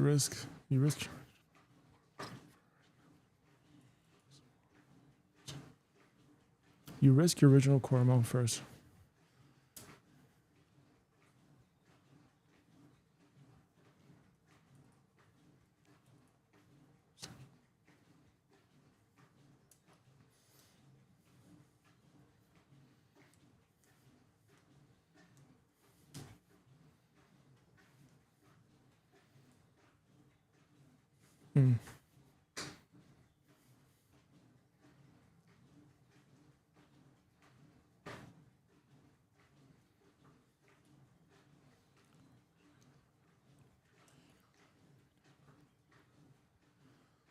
A losing trade.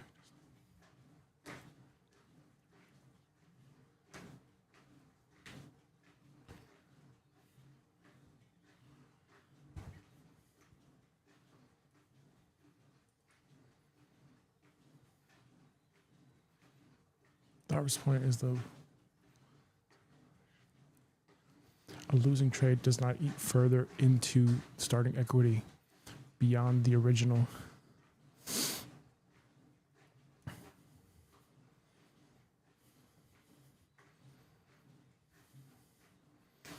When you get consecutive winners, the model expands much faster.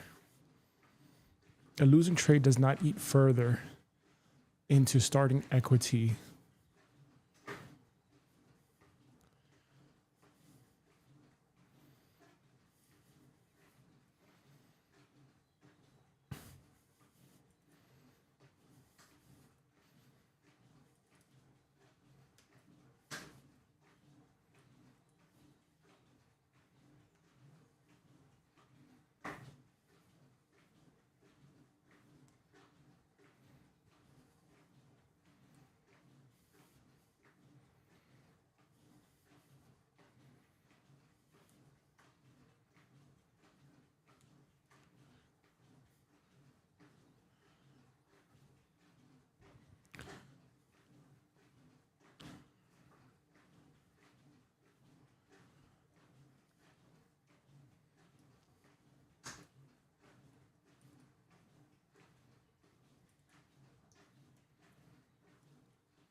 Mm.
If I were working with stop limits, yeah, that would have been it.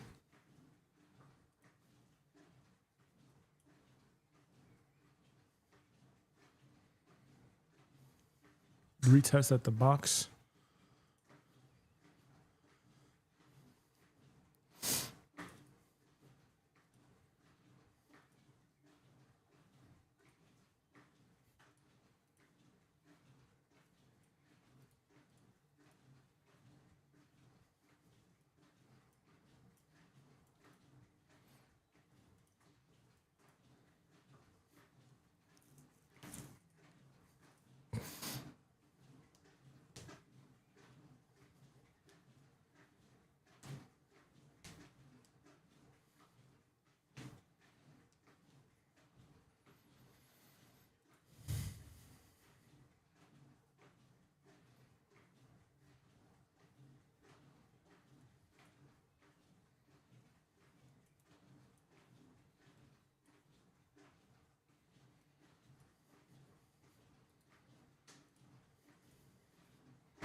I mean, hell, man, a 1 to 7 is still a monster trade.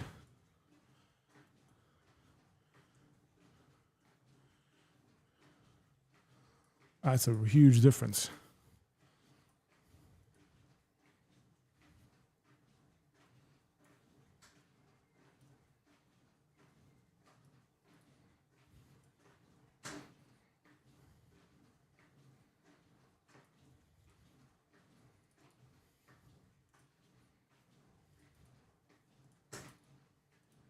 That's a mega difference, man. Come on now.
Okay, now I'm asking you something incredibly specific here.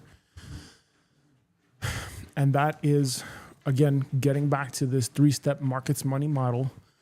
I don't know if there's another level beyond that we could go to mathematically and statistically, but I would like to very much explore if there's even a 4th step or a 5th step market money model. 3 steps up, 3 steps down, 4 steps up, 4 steps down, or more. Even a 5 steps markets money model, period. And what I'm asking here for reference is, let's assume that I took 100 trades of what you saw in the screenshot, the exact same setup, but I won maybe, let's say, 10 out of 100, comma. I need you to calculate my standard SQN, hypothetically, with the same RRR,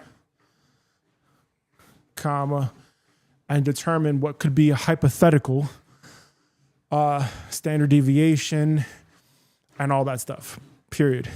Because what I need, and I'm asking you for, is how would this work in practice? I need to get a look and an understanding of how it would work.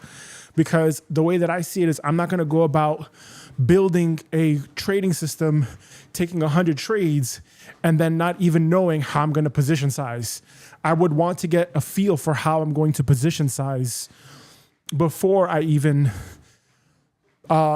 say, okay, I'm going to really invest into this one specific thing, period. So what I'm asking you to do for me, I'm asking you to look at the lines, look at the levels of the Fibonacci extension levels, and look at how the entire trade is already set up.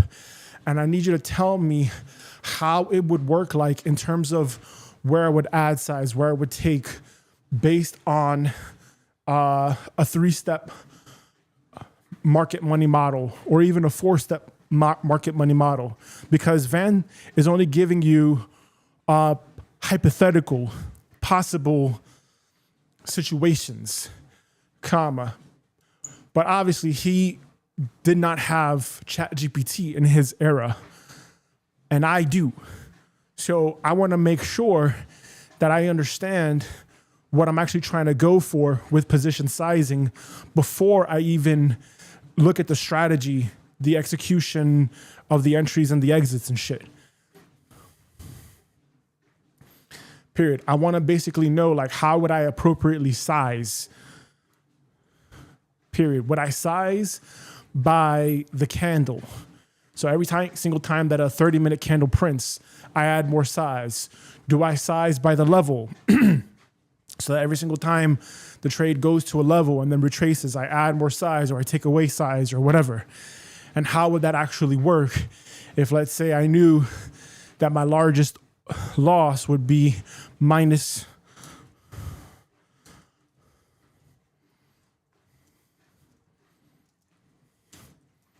and I only risked for max portfolio heat 10% instead of 20%, period. You get what I'm saying? Like, these are the questions that I'm asking. And I would like to also know too, if I went for 2, can we create new market money models that weren't discussed in this book that would theoretically maximize our returns even greater, assuming we had the right SQN, period. Now, again, I'm not saying we max out the position size.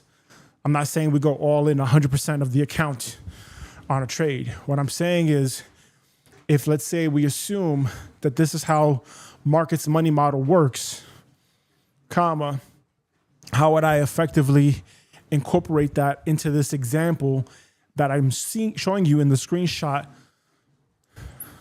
if we suppose that I've already done the live trading and I already have an idea that like, okay, this is basically a trade that has asymmetric returns to it, period. I also know too that, and I need you to confirm this, if it's true, my understanding is if we have a greater RRR, comma, we should expect the standard deviation to be a little bit more weak versus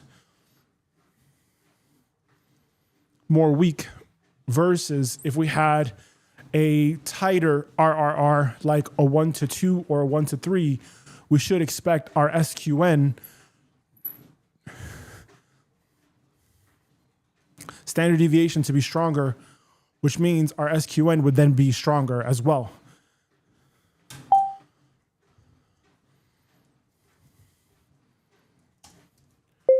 Right or wrong?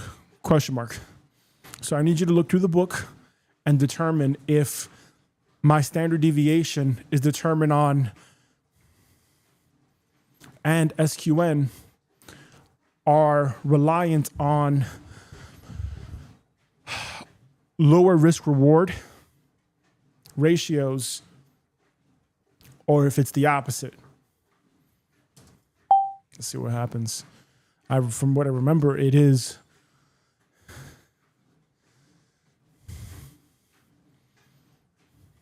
lower risk reward ratios help a lot more with SQN, higher SQN.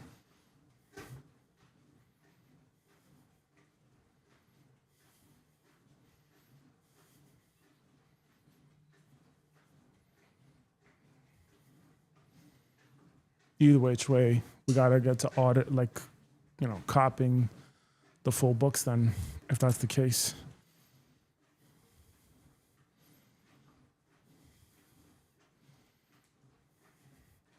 Yep, that's gonna have to be it then.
I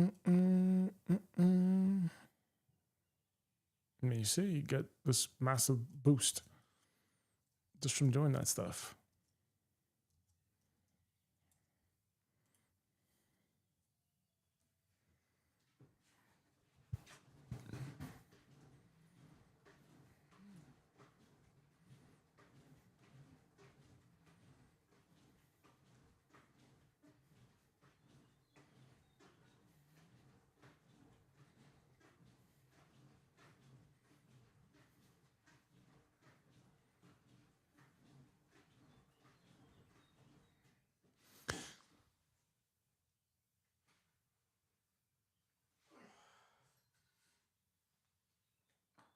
Oh.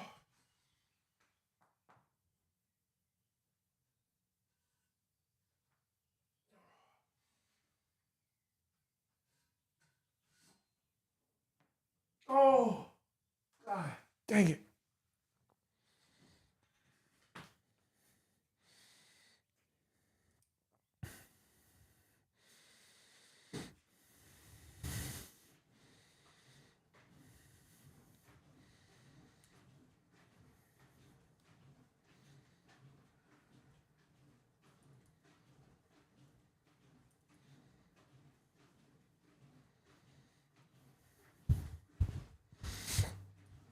Exactly.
Okay, thank you for answering that question.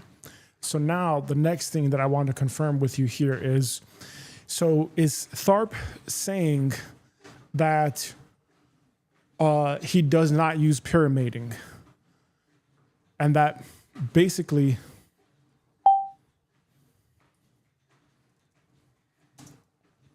with this markets money model, Marquettes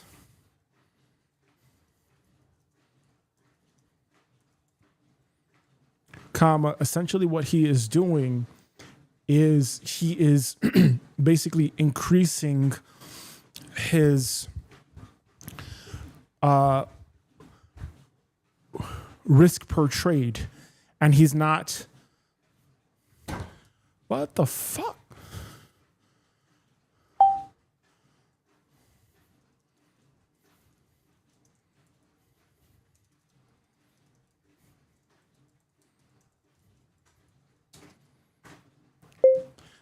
So if we were to use the markets money model,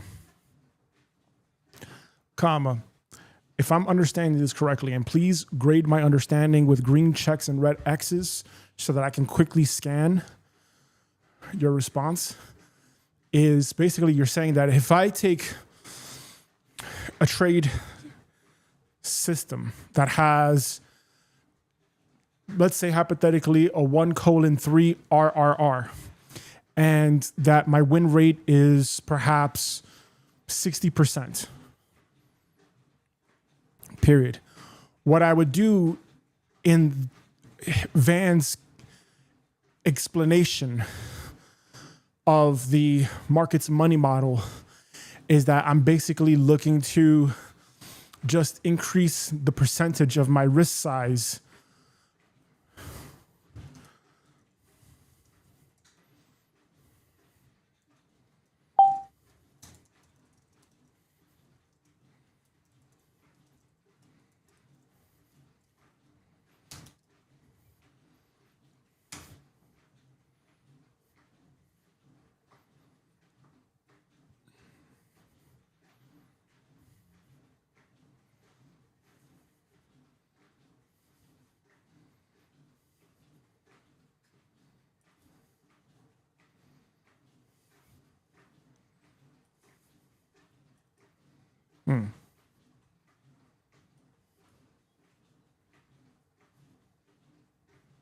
Okay, so let's see model 15.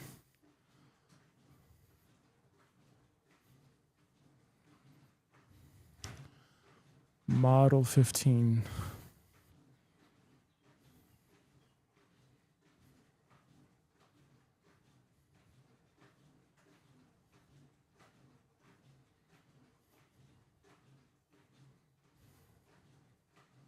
Oh, okay.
Okay, now, once again, let's just make sure that I'm clear, period. So Van in this book is basically just giving different examples, and that basically I could, in theory, just create my own position sizing model that works for me. Correct? Question mark? Audit the entire book and mention if he says that anywhere, or if this is like the only position sizing strategies that I should be thinking about, or can we create our own?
Okay, so if I understand this even more correctly, then, because I was really under the assumption that I had to pyramid and scale into a position, but if this market's money model is basically just saying take the market's money after every time you win, and you know your greatest loss, and factor that in, and factor in your max portfolio heat, and SQN is higher when your risk reward ratio is lower, like a 1:2,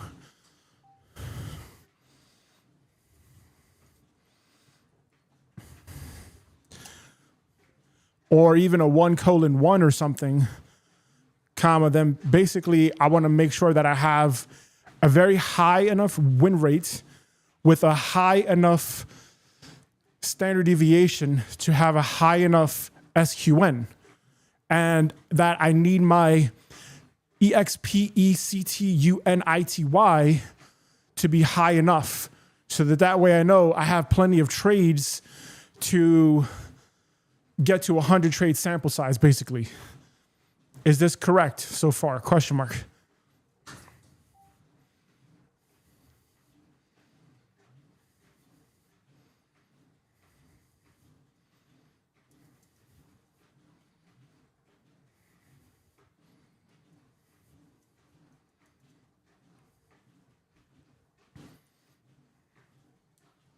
Oh, right.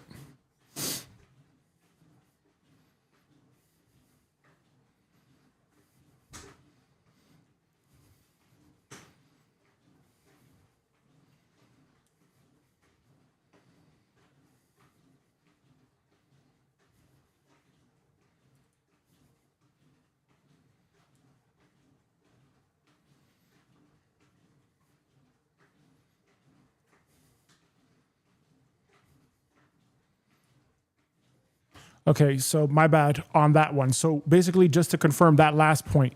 So the lower the standard deviation, which means the tighter in the middle the averages, the higher my SQN would be, correct? Question mark?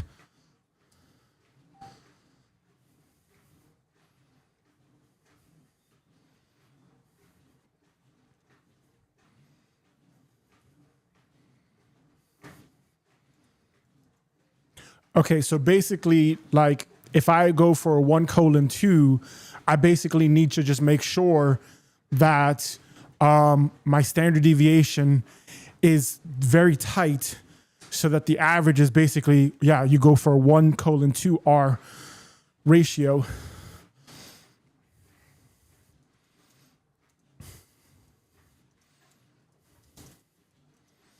And that would increase my SQN if my win rate is basically like 80 to 90%, wouldn't it be? Question mark.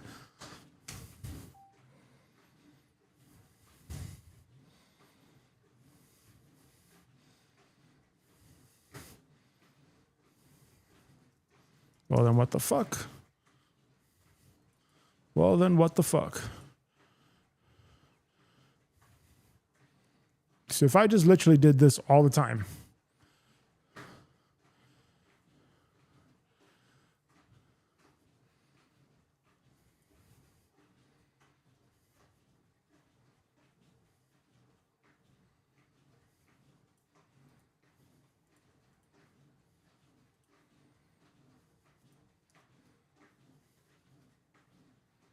that's fucking insane.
Okay, so then help me audit my thinking even more now. And please always reference the books in your knowledge files, no matter what, because I'm not going for anything else outside of what THARP is thinking and writing on, period. So if we're saying that in order for me to meet my objectives of becoming a billionaire within the next 10 years, comma, I essentially would want a very high SQN and aggressive position sizing.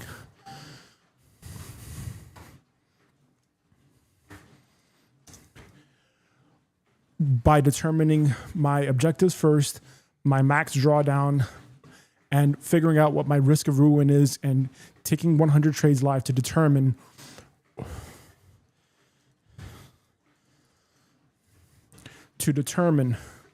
where do I sit in this zone to basically have the high enough SQN. And the SQN is determined by the standard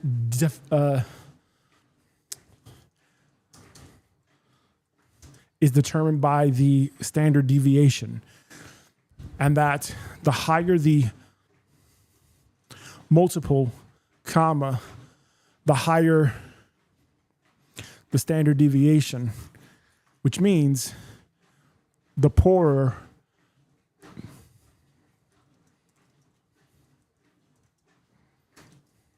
Therefore, if I want to really truly achieve my objectives here, I would need a time frame trading set that helps me not only achieve my objectives,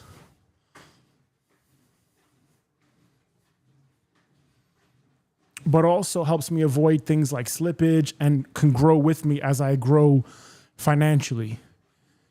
Is this right or wrong thinking? Question mark.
Okay.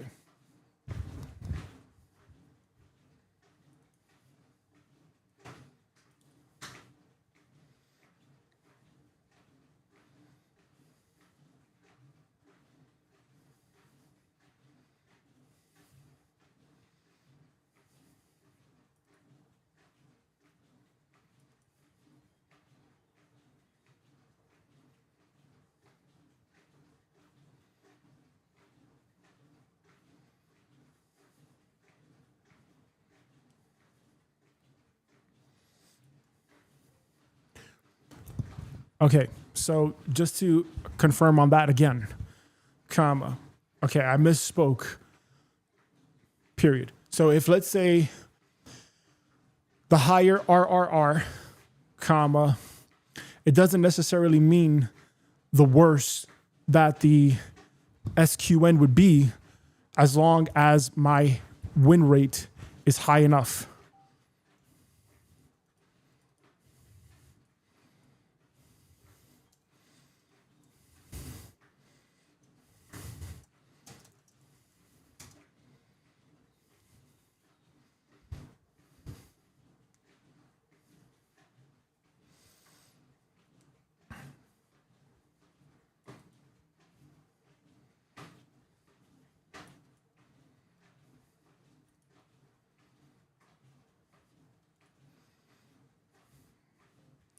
Okay, great.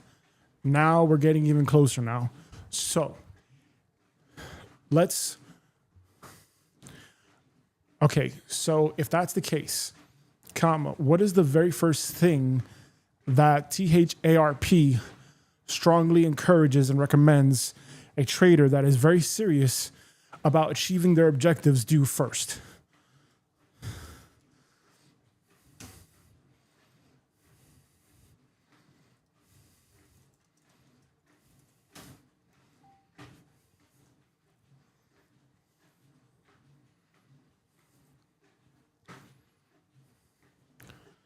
Okay.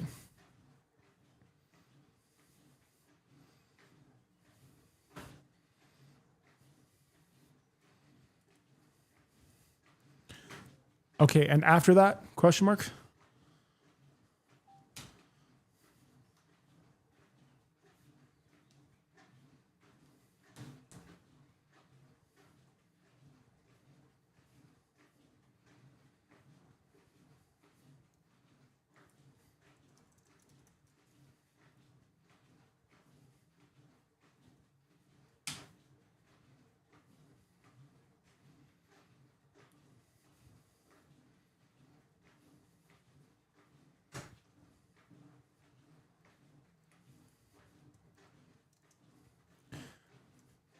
Okay, I guess the better thing to ask is when should we start thinking about objectives?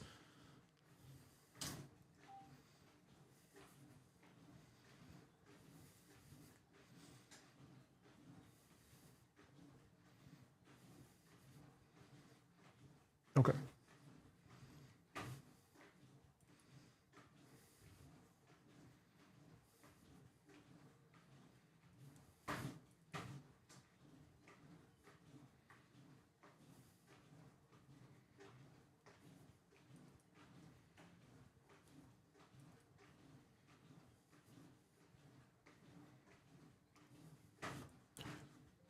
Okay, cool.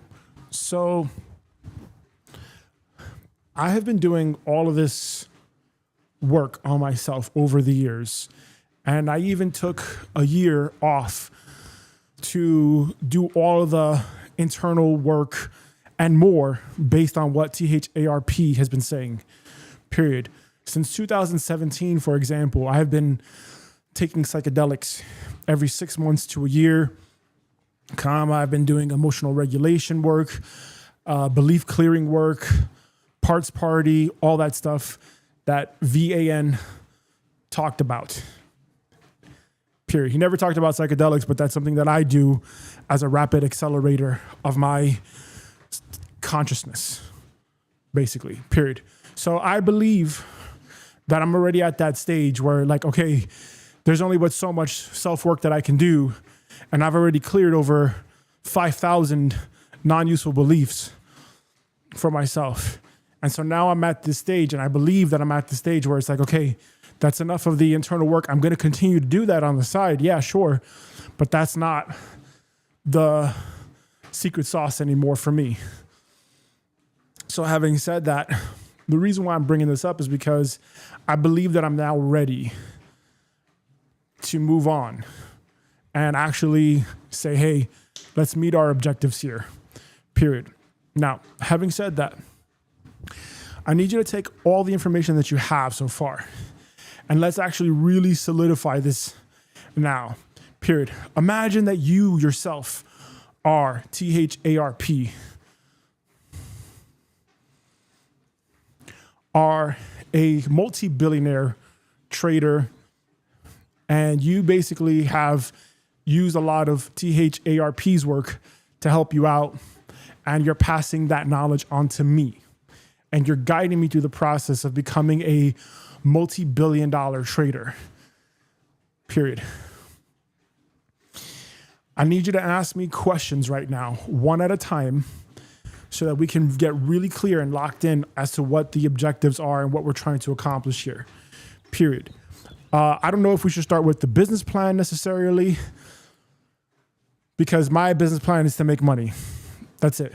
And I have Monday through Friday from 7 to 11 a.m. to look at the markets, but I'm not sure if I should be thinking, hey, let's just do analysis and like admin work, or let's say trade the lower time frames, period. Again, my goal is very specific. So I think and I believe that before we even create the business plan, we should really like talk about my objectives here.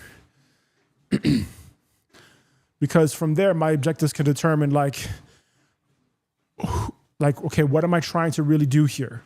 Period. So if anything, what you can do is you can ask me a series of questions based on what THARP has suggested for traders that are developing their business plan, and then help me define my objectives.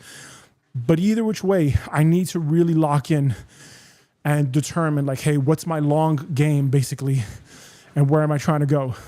So please figure out from any one of the books or all of the books how we're going to go about this process, and let's begin to really solidify my objectives, and let's try to get there within the next 10 questions or less. Period. You're going to ask me each question one at a time, wait for my response, then ask me the next one, and then let's compile everything together so we know what our objectives are. Break.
What's 1% of 30,000? 100,000 is 1,000.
I should ask ChatGPT to do this for me.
Okay, we're going to stop here. And I'm not going to answer that question because it's stupid for me. Period. I think that's fucking pointless. And what I should have done actually was I should have asked you differently the following. So I need us to hit a reset here. And basically what I need you to do is I need you to look at all of the books from THARP that I've uploaded into your knowledge files. And what I need you to do for me is I need you to basically tell me and construct a plan. Period. So you're going to figure out what to do. Period. So imagine you're me. And our job here is to generate $1 billion in trading PNL. Period. And we're going to do this and we're going to achieve this before 10 years from now. Period. There's no exceptions. I'm intentionally starting with a very low amount because I have to be able to get over the fact that, hey, my risk of ruin could be until I wipe up the whole account. I don't give a fuck because obviously I'm not going to reach my objectives if I'm being so conservative and being a pussy. Period. So I need to not be a pussy and I need to trade and have balls and do the work. Period. That's just it. Period. So when it comes to trading the markets, I need to have massive balls and I cannot fucking be a pussy and be afraid. So therefore, I need to accept that all the money that I put into an account can get lost. That doesn't mean risk 100% of my capital on any given trade. Not at all. That only means grow some fucking balls, Gabriel, and do the work. And take the shots with the right position sizing strategy. Period. So if you're me, okay, I'm giving you this intentionally vague so you can help me craft this out. And you're going to use all the books. Period. Because you're AI, you're a lot smarter and a lot faster. You could do all this shit so fast. Period. So what I need from you is to help me figure out how we're going to get there. How we're going to achieve the goal. Period. I have $500 and I could either put that into a prop firm like FTMO Trading Challenge,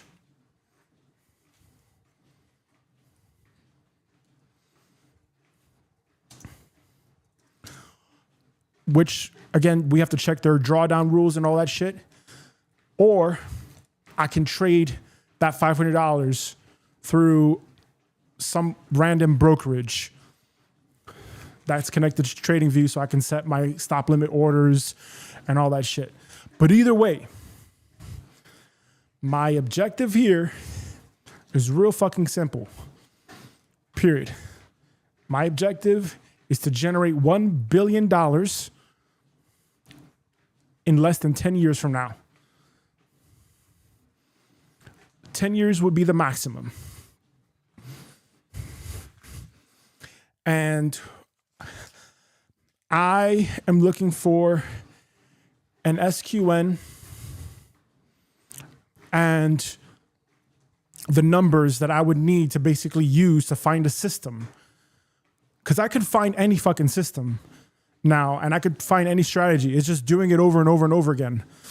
Period. So I need you to basically give me the parameters of what I'm looking for SQN, comma, standard deviation, comma, win rate, comma, how many trades in a month, etc. I need those numbers from you to help me achieve that based on $500. So you're gonna have to do a lot of math right now to basically help me determine how am I gonna get from $500 to $1 billion in less than 10 years with the right position sizing strategy. And what's my max drawdown and what's, how many trades can I lose at a given time period? What do I have to do? Basically. So all the questions that you just asked me, just forget about it. And you are going to tell me what I got to do. And you're going to tell me what time frames I need to trade as well. And you're also going to tell me the instruments. Because let's say if I'm trading the Forex markets, for example, I may have the 30, the 5, the 1 minute as my time frames comma, but what happens if I get to now $1 million, $10 million, $100 million? What's going to happen with that? So do I think long-term here with trading multiple instruments at once, or do I trade one instrument and then just repeat that process on a lower time frame? Or do I trade higher time frames? And what would be the most appropriate higher time frame to help me hold the capacity for generating $1 billion and achieving the objectives, period. This is what I need you to be asking you, and I need you to figure that out for me and not the other way around.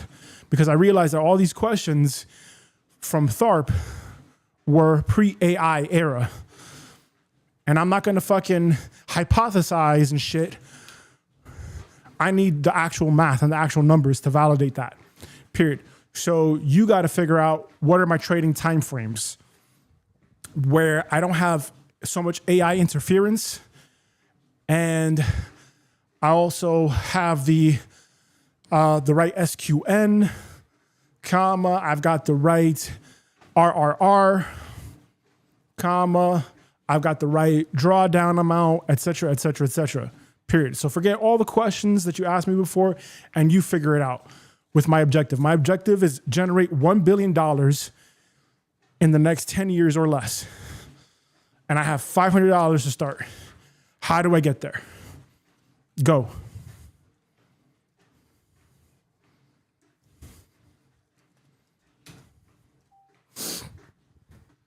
I think that would be the most important thing here.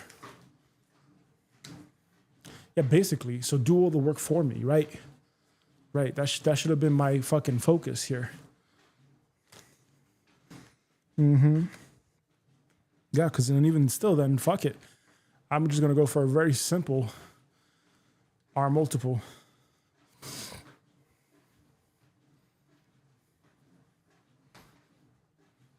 Right. Box, box, box, box, box.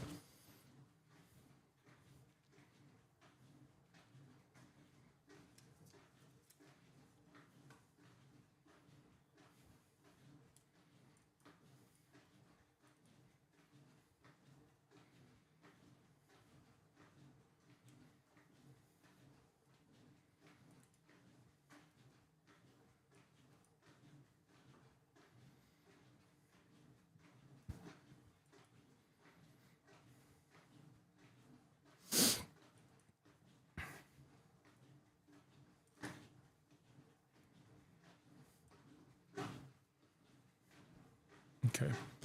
I need, right, 100 trades or more per month. Average expectancy, okay.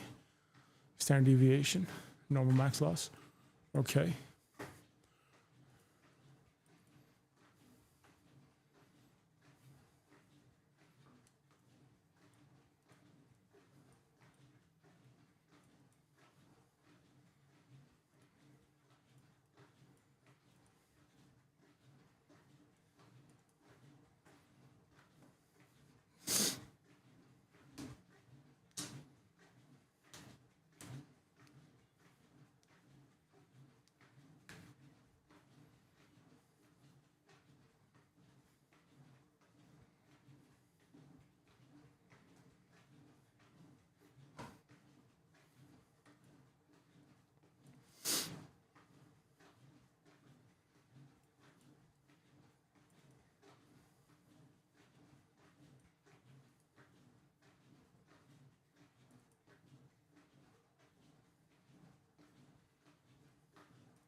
Yes, exactly.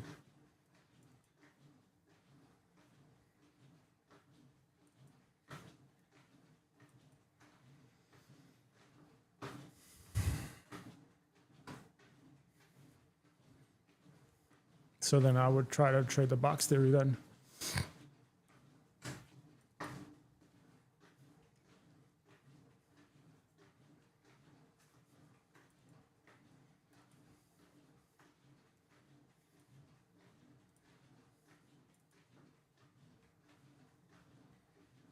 Okay.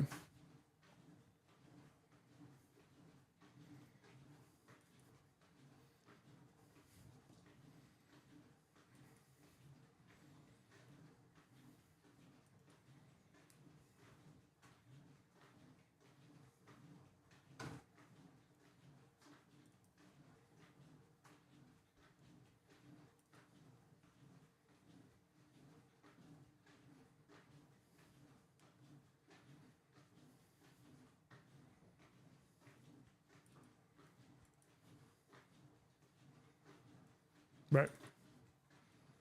Right. I'm looking for an SQN.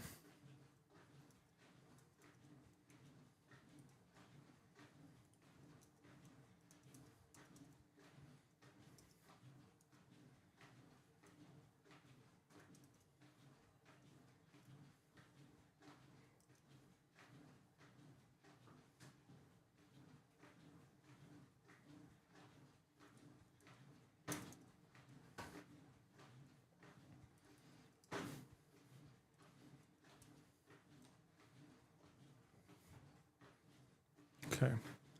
I'm looking for an SQN 4 to 5 plus with enough opportunity.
Okay, great. So then we're on the same page here, that my thinking has to be find a system that has an SQN 4 or greater. Period. Can you tell me the elite SQN number then? Because that's what I would go for immediately.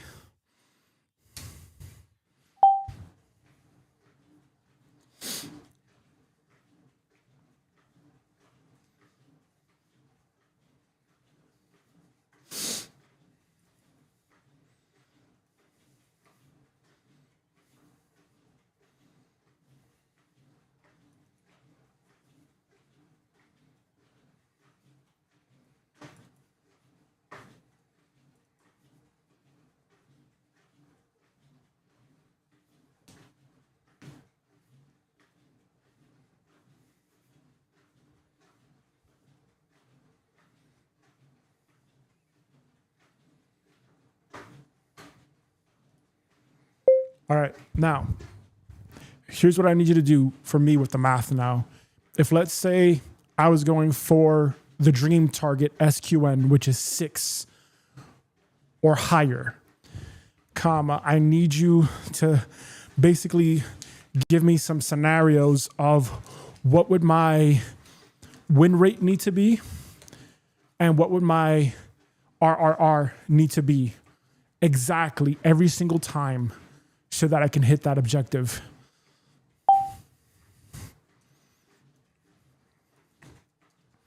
Because my goal, because remember, again, my goal is now, hey, we got to make sure that every single day that we're on the screens and we're doing this, it's adding up to that bigger picture here and we're not wasting our time and fucking around. So I need to make sure that I already go for a high SQN, which means that I'm not going to then necessarily be going for a win rate that is not going to get me there, or a RRR that's going to get me there, period.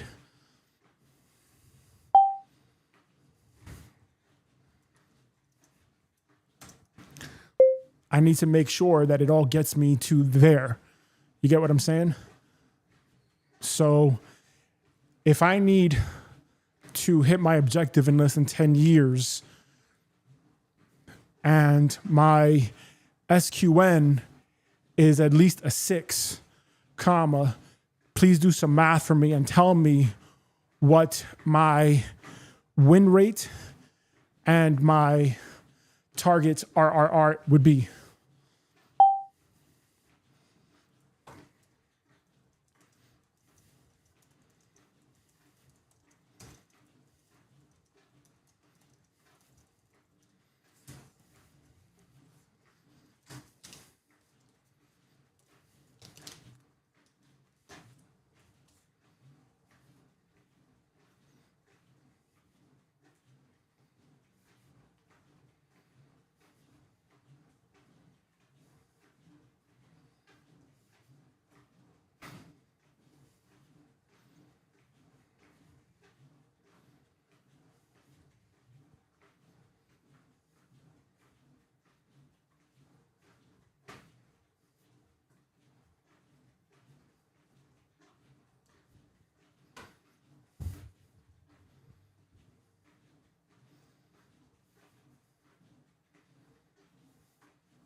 Okay, so I would need to win 62% of the time in order to have the target R.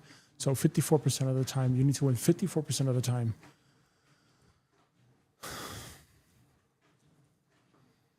right?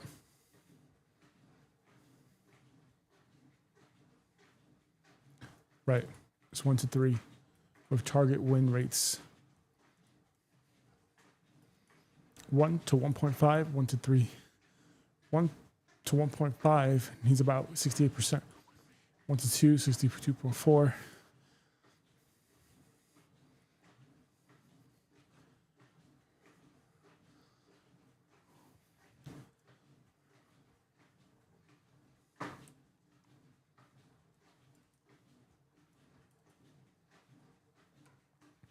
Sample size, right, exactly. Dream system. 100 trades, 6 SQN, 0.6 standard deviation trades per month, 100 plus if possible. 1 R or less. Preferred R zone 1 to 3 or 1 to 5. Preferred win rate under 5%. Okay. Best candidate profiles.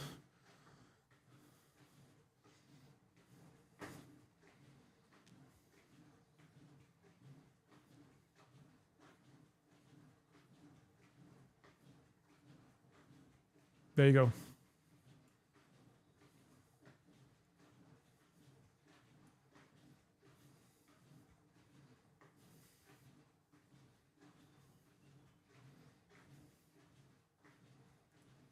Okay, so it's a 1 to 2.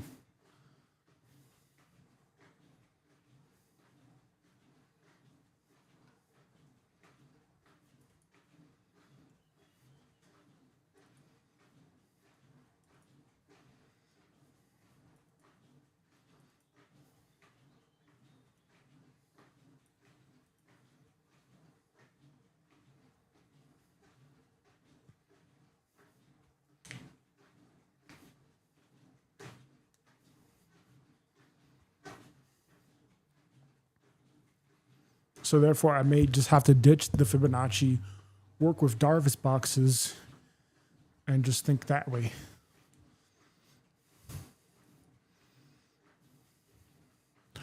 %12.85% compounded monthly. If you find an SQN system with 100 trades a month, the raw math can support that objective.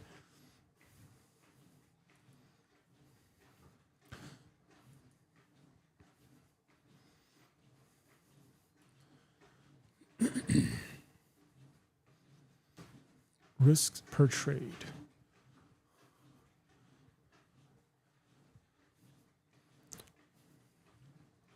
Primary target. If I were building a tradingOS toward SQN6, I would search for this first. A 1 to 2 R, risk reward, 63% win rate, 100 trades a month. There we go. That's what I need. Losses capped near 1R. Costs included. Secondary. Third.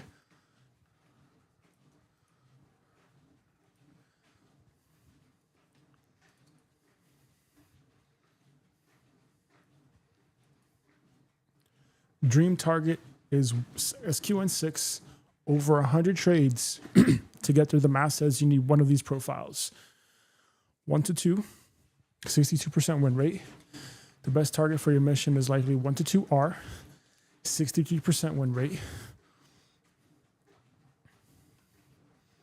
1 to 2 R with a 63% win rate. Or 1 to 5 with a 68% win rate.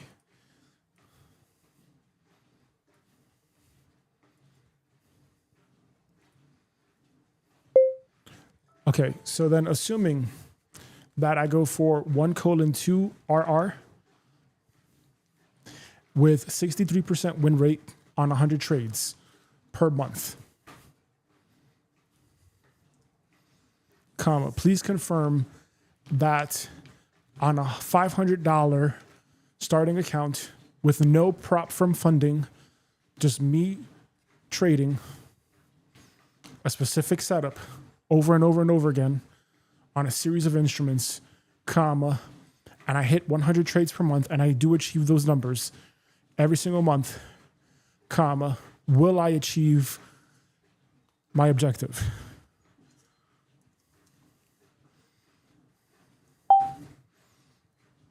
All right, so you would have to. Because then from there, it's the position sizing.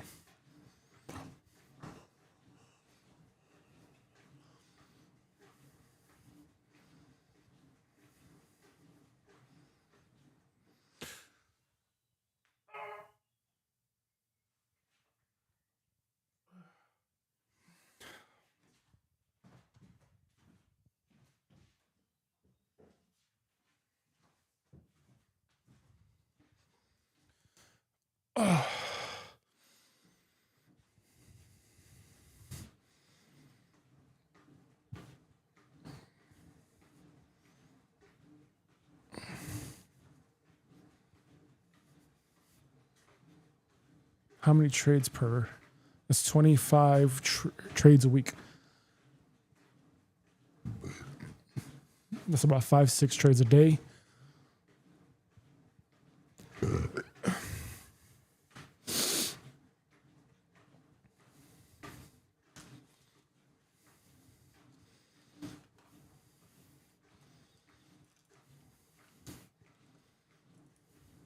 Okay, cool.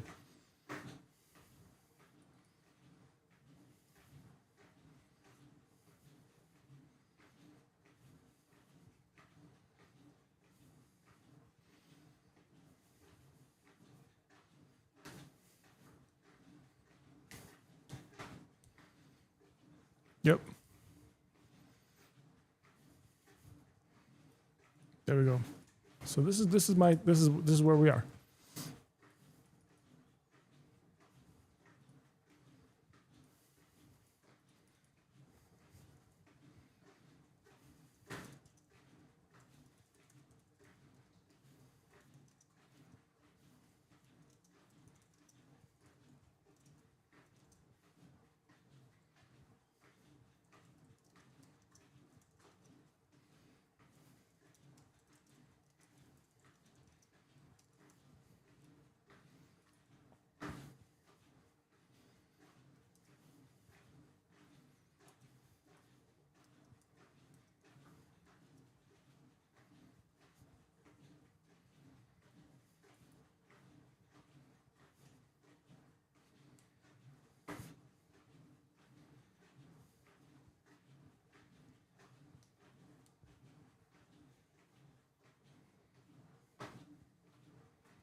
Okay, now that we have established that, period, let's now really solidify the trading timeframes, period.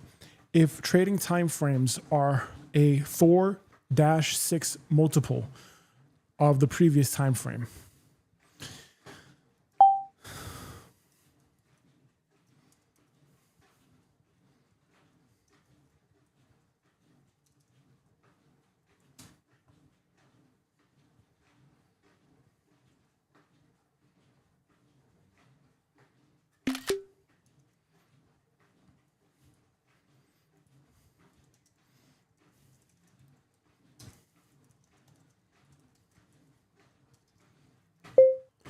what would I mathematically need to be trading? Like what time frames? So you need to really do the math on here and tell me what my execution time frame, comma, major time frame trend, and highest time frame would need to be in order for me to realistically generate 100 trades per month, and how many instruments would I need to be observing? Question mark. The way I see it is I could either trade the very low time frames but with very few instruments, or I can trade the higher time frames but with a lot of instruments so that I can cycle through constantly, period. What would be the most practical long term as well for holding high amounts of capital? Question mark. So we're not just thinking, hey, first $5,000, you're trading, this specific instrument or whatever. I'm trying to think long term, so that way the system grows with me, and I just treat it as it's the same way now versus at $1 billion, basically. Does that make sense? Question mark. So I need you to do the math for me and tell me, based on the assumptions here that we already said, because I can already see from the charts and everything that I've been doing over the years that yes, it is mathematically possible to hit a 1:2 RRR, 100 trades with a very high win rate, especially at maybe 63 to 65% in my case. But that would have to basically be trading lower time frames, but I don't know how low I should be going. And also too, in terms of like being able to actually execute the order, if it's on the Forex,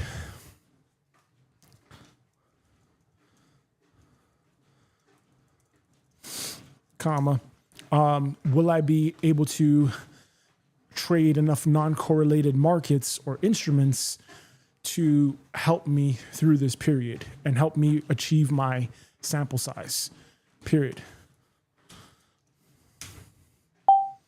Yeah, that's a good question. All right, let's take a break.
Day 6.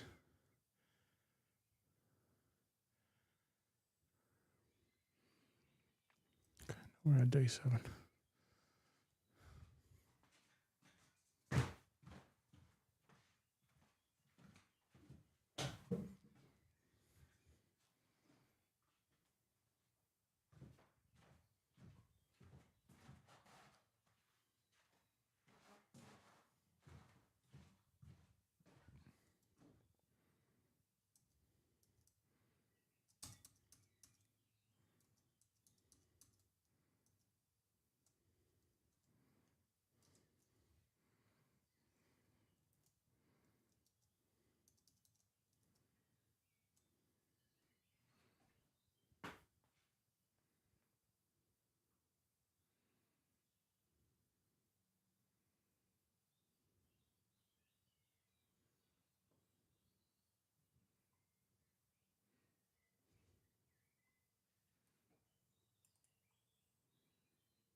We need to think set and forget. And we need to already put ourselves in that position where we're thinking, okay, this is what's going to help me. These are going to be my time frames to trade and get me to a billion. Period. What time frame is that? Using the 4-6 multiple time frame.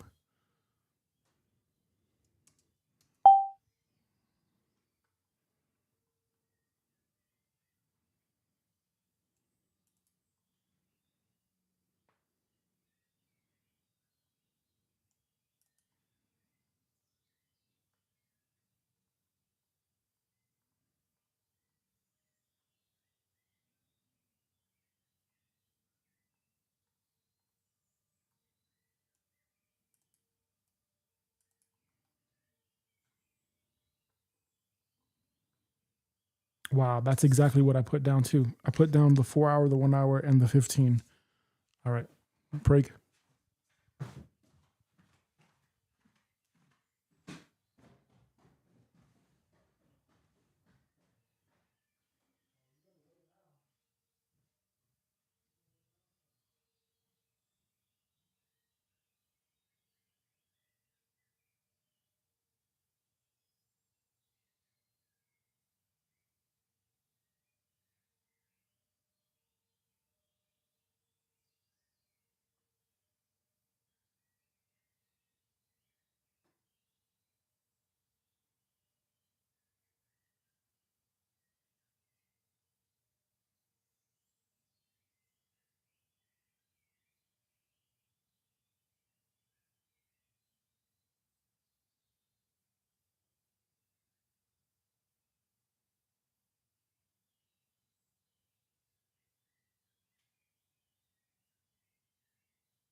haircut, bro.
Let's edit this video, upload it, and then we eat lunch.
Thank you, God. Thank you, Mother Earth. Thank you, Universe. Thank you, Mighty I Am Presence.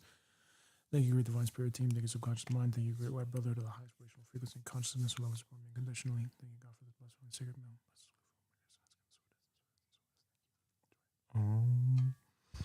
Yeah, we're getting there, man. We're getting there. We're getting there. Just keep doing it.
Nutella would have been good. Yeah, let's get some Nutella here.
All right, YouTube stuff is done. That'll do.